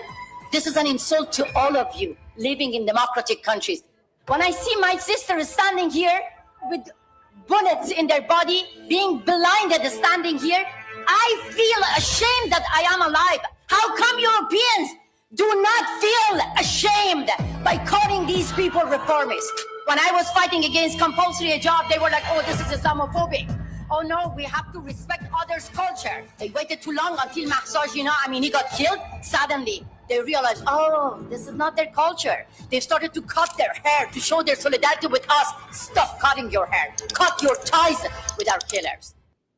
Oh, that last line. Wow. Cut your ties with our killers. And the reason I find Iran so important is right now we've got an active sitting senator, Marine Farouki, and we've also got Senator Payman, who are pushing Islamic ideas into parliament. We have got the intimidation tactics used by Islamic clerics in Sydney praying in the protest. Yeah. And we have our own fucking prime minister saying that that shouldn't have happened, that the police shouldn't have carted them out. What I am seeing here is, and I've said this before and I'm going to be delicate with it, but it's not all Muslims, but the people causing this are always a Muslim. You want to talk about human rights abuse? Why aren't we stemming it? Why aren't we cutting it out when we can see it growing? The seeds are already here and they are growing. I talk about gutter gardens. The seeds of Islamic fundamentalism is already here in this country. I heard a stat the other day, and I can't remember the exact stat, and if someone knows it, please tell me. But if Australia sent more people to fight for ISIS per capita, yes, per capita Yep. than any other country. We were the biggest per capita supporters in terms of personnel of ISIS on the planet. There is not a single Islamic country that supplied more people per capita than we did for ISIS. Outside of the countries where they were physically. So if we want to talk about why we should be up in arms about bringing the ISIS brides in, why were they there in the first place? Because there is a huge problem brewing in this country. Yeah. We can already see it in the UK. And if we're not talking about Iran, we're basically saying we want that here. All right. Well, this brings us neatly to what I believe is our last topic. Okay. So we're going to wind up in about 10 minutes or so. So well done, everybody. You're still with us. We cannot finish without talking about what's going on with Pauline Hanson. Okay. We've talked about the polls. Quick show of hands. And can we bring in our final special guest of the Oddcast first birthday? No, I'm kidding. Did you guys get excited? No. Quick show of hands right now. If we went to the polls, who would be voting One Nation? Yeah, okay. I'd be voting One Nation number 2 after Libertarians. Okay. Yeah. Okay, so you called this, and to be fair, you were on the money pretty much straight away. That the two major parties would collude to try and get One Nation out. But we think they're going to go one step further. And more, that they're going to try and put her in prison. Who's seen the video I released about a month ago? Yeah. So guys, can I have the laptop screen again? Let me show you. The headlines have already started. So this is a Murdoch paper. This is The Australian. And I'll read the headline. It says, Barnaby Joyce demanded Pauline Hanson stop the stunts in secret One Nation deal. And I note that the headline has actually changed. I was going to say, they changed that headline. That changed. It said a collection of narcissists. Yes, wow. They've actually changed that. That's annoying. When I saw this, when we were first setting up this story, the Australian supposed journalist. See if I can find it again. Literally referred to One Nation. Oh, here we go. Pauline Claus, what Barnaby demanded to join One Nation's bonfire of narcissists. Yeah. So that's the journalistic take on One Nation. Now, this is interesting. So there's 3 things have happened simultaneously. We have just seen Sky News have reported that there have been complaints made to the Australian Federal Police. against Pauline Hanson, wanting her to be prosecuted under the new hate speech laws or the hate group laws and that were just rammed through because of her comments about Islam. Now, having just seen what we've seen about Iran, etc., I don't think her comments have been particularly unwarranted. But let's not forget, this is part of how they got her into prison the first time. So she was originally endorsed as a Liberal Party candidate up in Queensland. This is back in the 90s. She was originally endorsed. She then wrote a letter expressing concern about the levels of immigration. Now, I've read that letter live on air. It did not get me cancelled, did not get me taken off. It's actually very, very mild. And that got her disendorsed by the Liberal Party. She ran as an independent. She won anyway, really pissed off the Liberal Party. So the Liberal Party, when she then registered the One Nation Party, were like, nah, we're going to screw this woman. They turned around and they alleged that she did not have 500 actual members of her party, financial members, when she tried to register. And on that basis, they got the party struck out. Now, what's hilarious is that in the time that court case took to happen, she won multiple seats under the One Nation name in the Queensland Parliament. So now they're striking off a political party for not having 500 members when it had received thousands upon thousands of votes and had multiple sitting MPs. Just that's how absurd it got. But then with the Liberal Party having successfully done that, and by the way, Tony Abbott was a prime architect of that, you can thank him for that, they then placed criminal prosecutions against her for electoral fraud. And that's what put her in prison. Right, it was alleged electoral fraud. And then they tied in the financial side of it because political parties get funding. Every vote that they get, every number one vote that they get, if they get more than a certain percentage, they get a few dollars for. Her dollars added up to $500,000 for her party, legitimate electoral funding. They then said, well, if you were wrongly registered, that's fraud. And so the headlines were $500,000 fraud. That's what the headlines were. A lot of people still think to this day she went to prison for fraud. No, she went to prison for winning seats off a party that was going to find any which way they could to try and take her down. Now, I am firmly convinced, based on what we're seeing in Germany with the AfD, based on what we're seeing in France with Marine Le Pen, based on what we're seeing in the UK to a lesser degree with Reform, they haven't quite gone all out on them yet. I firmly believe that the Uni Party are uniting, and we'll talk about Peter Malinauskas in a second as well, but they are uniting, and I absolutely think they're going to try and put her back in prison. I genuinely think that will happen. They will try it. And they're going to make a martyr of her if they do. Well, that's the thing. It'll backfire, just the same as it did with Marine Le Pen. I think it's different this time. I mean, obviously there's a lot at stake for the Uni Party, right? Liberal, Labor, they've all got their private backers. There's a lot of funding and they're all in cahoots. It's the whole comment is two wings of the same bird. Mm-hmm. When you have someone like One Nation who's growing at the capacity that she is so quickly, that's generally terrifying for the Uni Party because the power brokers like to think that they run the show. To see that there is that much dissent in the Australian public must be truly horrifying to them. Millions of people have switched their votes in a very, very short space of time. Very short one. Yeah. If anyone is protected by parliamentary privilege, wouldn't it be? You're only protected for the things that you say inside Parliament. What about political? We don't have the freedom of speech, but we have the political communication. No, so that's a very, very difficult thing to prove, and you'd have to go through the High Court. Well, wouldn't she just end up embarrassing Labor if they tried to? Not necessarily. Now, let me drill down a bit more into these alleged charges. So supposedly she's been reported to the federal police. I don't think the police will prosecute, because the government didn't actually get their hate speech parts of the bill passed. They got the hate groups part of the bill passed. Now, it's too soon to prescribe One Nation as a hate group. I think they will. But they will do it about 3 months before the election, where it's early enough that they'll get struck off the roll and they won't be on the ballot, but not so early that there's time for it to be appealed and overturned and get back on the ballot. Okay? So they don't want to do it yet.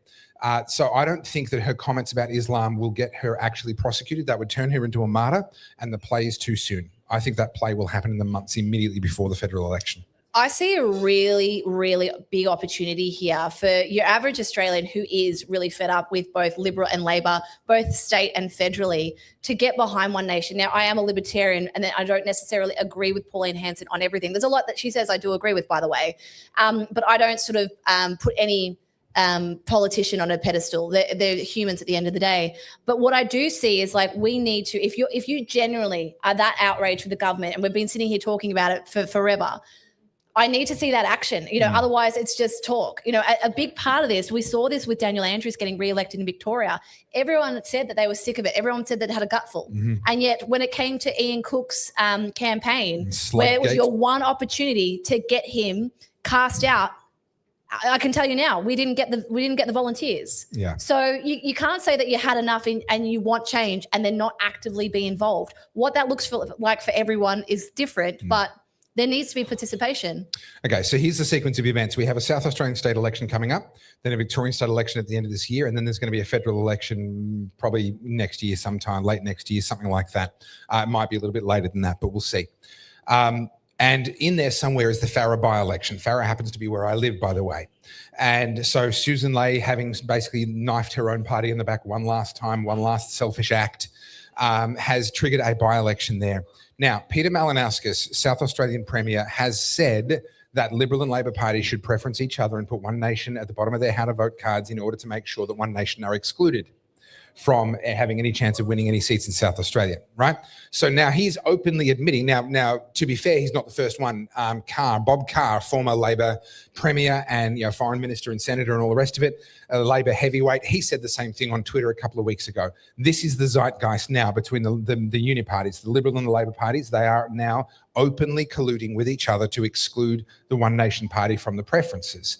Now, here's the good news. Firstly, the One Nation party are doing so well on first preferences that actually they're still in the running even for lower house seats, let alone for senators. They're a shoo-in for senators, but they're actually in the running for lower house seats. Secondly, the percentage of people who follow how to vote cards is declining. Remember, apart from the Victorian election, the political parties do not direct your preferences. They just give you a card and ask you to follow it. You can choose how you put it. The number of people following that card is now below 30%. It used to be over 50% 20 years ago. So that's actually really good news, in my opinion, because that means that the parties have less and less power to dictate and to control these sorts of things. But they are going to try. The Farrer by-election is their first attempt, and I'm doing everything I can up there to try and help One Nation. Now, I'm a Libertarian. I'll be voting number one Libertarian if they have a candidate. I want to see them do really well. I want to see them get above 4% and get electoral funding and get all that stuff. But right now, the wind is at the back of One Nation. Right? That's just a reality. The wind is at the back of One Nation.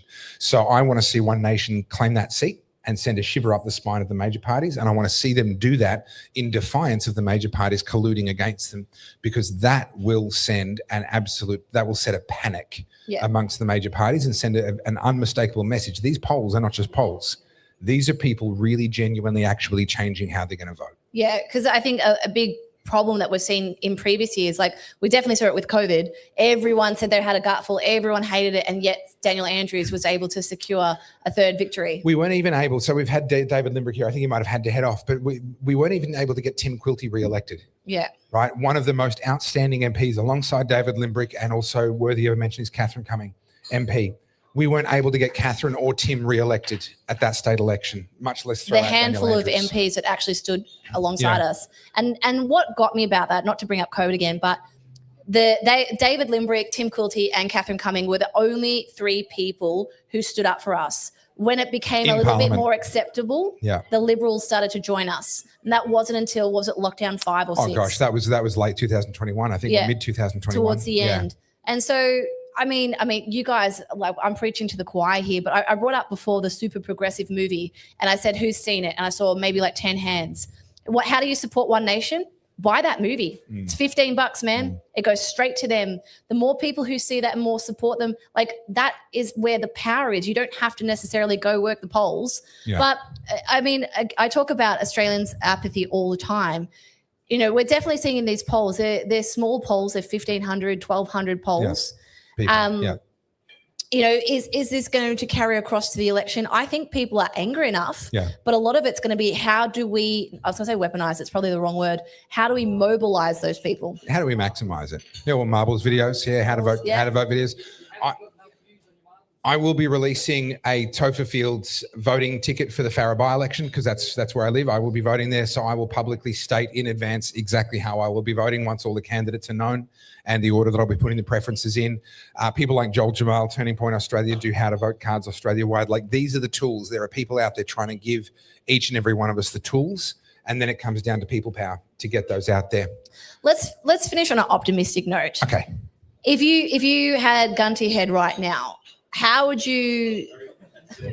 I would not move. If you had to give a prediction on how we're going to go both Vic State, Farah and the next federal is actually not next year, it's a year after. It's usually May. So there is a maximum time, but it can be called at any time. Yeah, okay.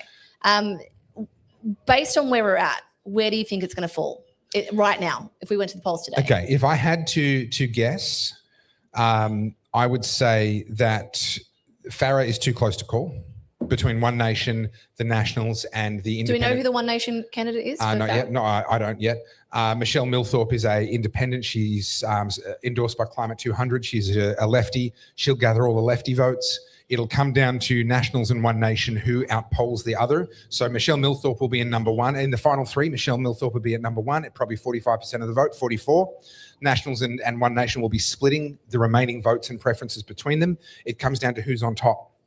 If One Nation is above Nationals, Nationals get eliminated, preferences get distributed, probably we see a One Nation win at that point, or vice versa, probably a Nationals win. However, I wouldn't put it past the Nationals and Liberals to put Michelle Millthorpe, even though she's a hardline lefty, in my opinion, above One Nation on their how to vote cards. So it comes down to what percentage of people follow those cards, because then the Nationals' preferences will flow across to a hardline lefty. So that's too close to call. Sorry?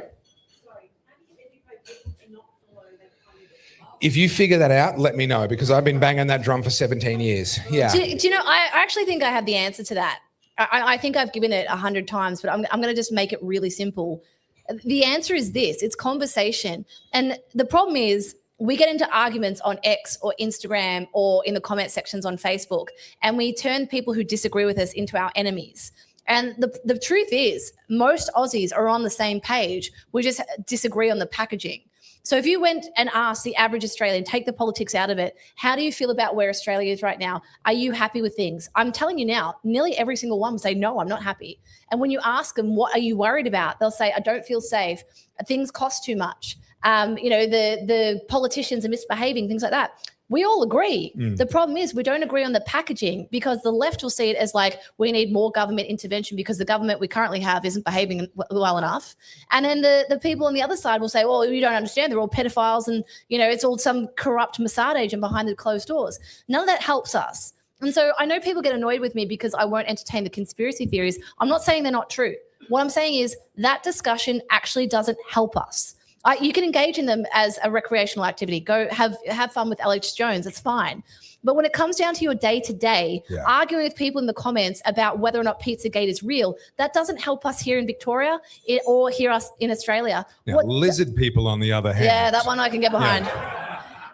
No, my one's the moon. I'm convinced we didn't go to the moon. Oh, yes, we did. I'm convinced we didn't. Who reckons we went to the moon? Yes. I disagree with all of you.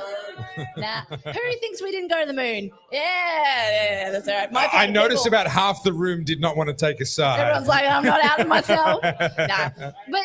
But in all seriousness, you think about what's happened post-COVID, just to paint a picture. We used to be in offices, we used to be around each other, and you didn't necessarily like all your co-workers, but you were forced to have conversations. Oh, what'd you do on the weekend? Oh, yeah, I went to this new restaurant, or I watched this new TV show. For the most part, you kind of got along. You didn't actually really know how everyone in your life voted. Now you do. Oh, who do you vote for? Oh, I can't even be your friend. Can't even entertain a conversation with you. And the reason this matters is I went on that podcast, right, Life Uncut, and I knew that they're soft lefties. They're not progressive lefties.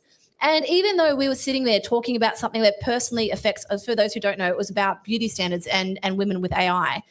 And we have very different political opinions, but we actually both wanted the same outcome, right? And that's what I'm saying is, like, I understand that we see our opponents as raging lefties or progressives, but I promise you now, aside from your Abbies, most people probably all want the same thing. And that's what it takes. It's conversations without the politics, without all of the hive mind bullying. And that's why, like I said this on last week's podcast, I get kind of worked up with the black pill stuff. I understand it feels heavy, but sitting there and making fun of people just because you don't like their political beliefs, that's not bringing them to our side. Yeah. We're not making friends. And I'm not saying you have to love everyone. It's not that. It's more, we've got to get along.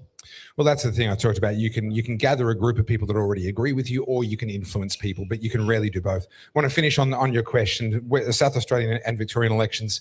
South Australian election, I think, is going to be a Labor win. I think it's going to be a strong Labor win. I think it's too late to turn that around.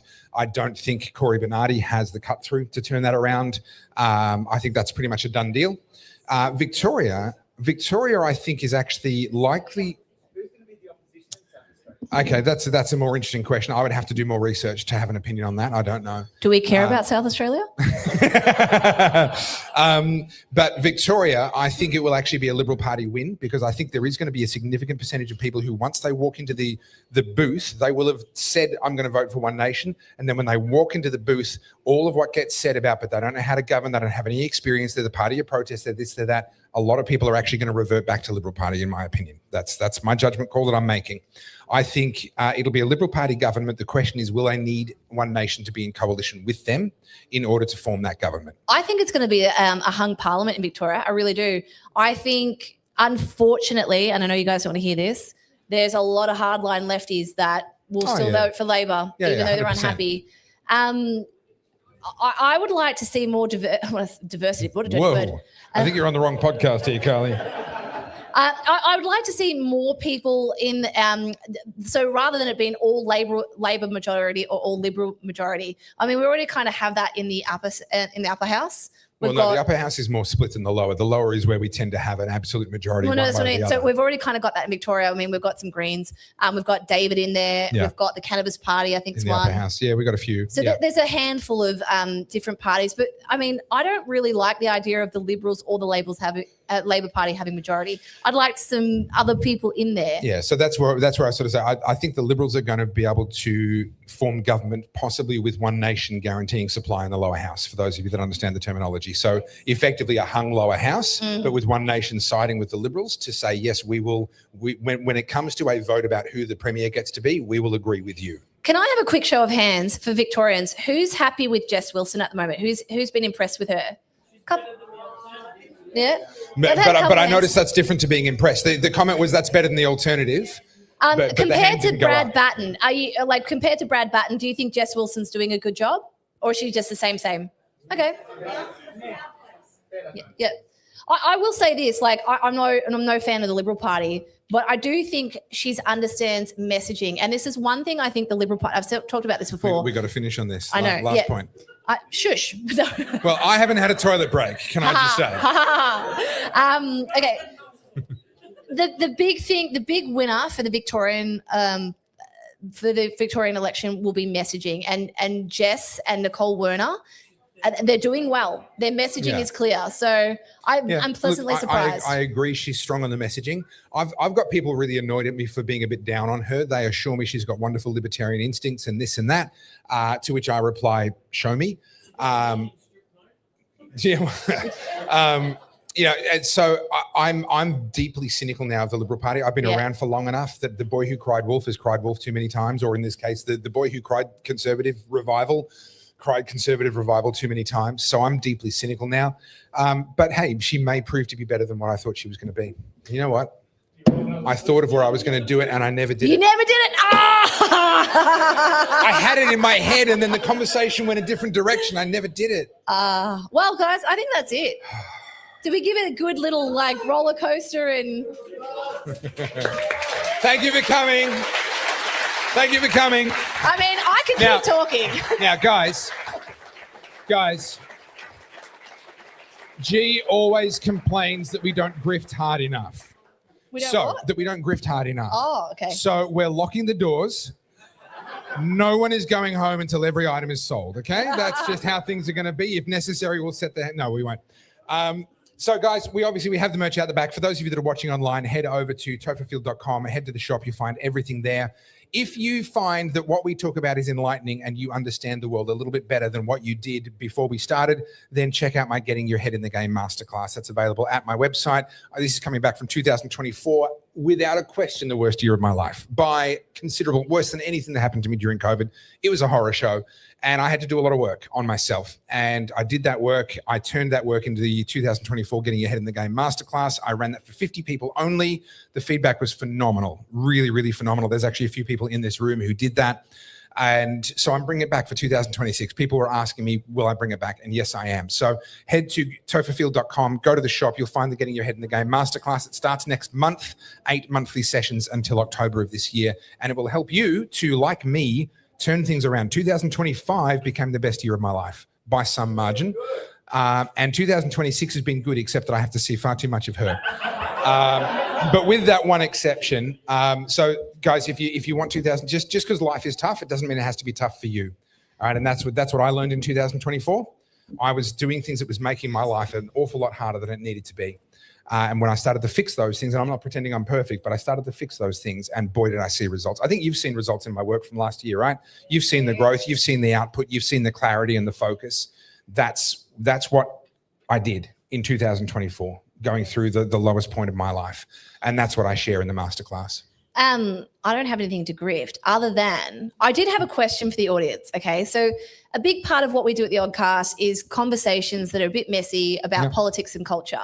And we obviously want to grow the Oddcast because the more people having these kind of conversations that aren't just echo chambers, the healthier it is for everyone. Imagine the tennis centre with 20,000 people. You know? Don't do that to me. For the second birthday, Imagine right? the You got 12 branding. months. You got 12 months, everybody. Yeah. Imagine the branding. Madison Square Garden. Oh, just Carl's. Yeah. She'll rename it to the Carl's Show. I hope so. The Carl's Cast. What do you reckon, guys? The Carl's Cast? So we had an idea, and I wanted to test it with you guys because obviously you guys follow us, you watch the live stream.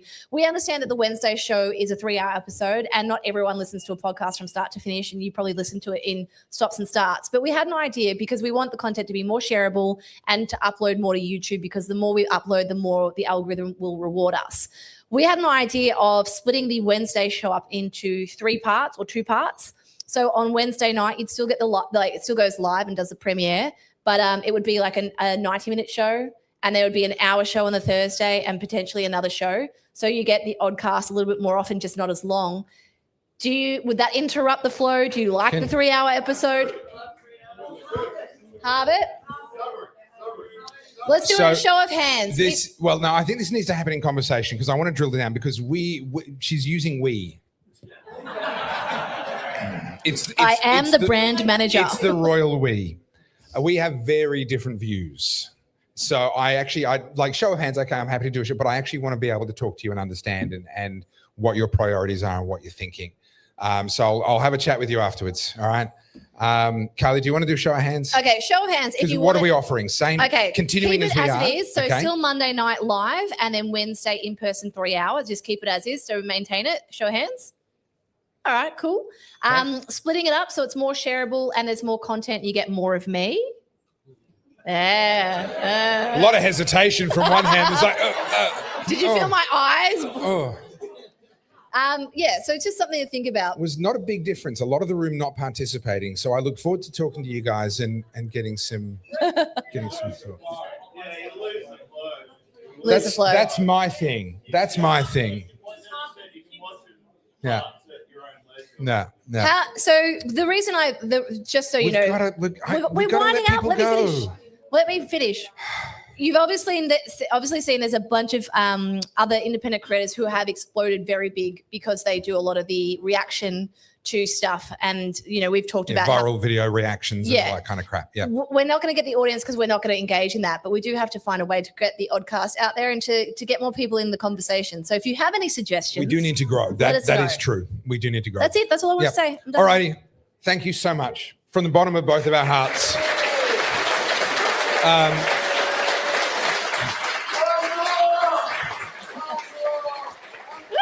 Ovation.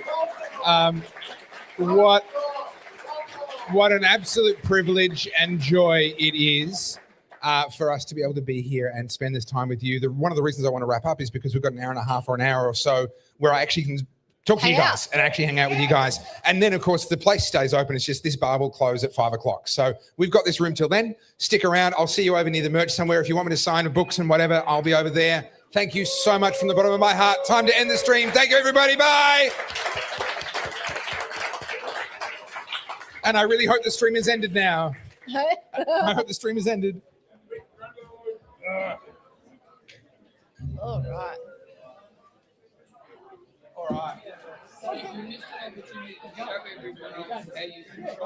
Ah, yeah.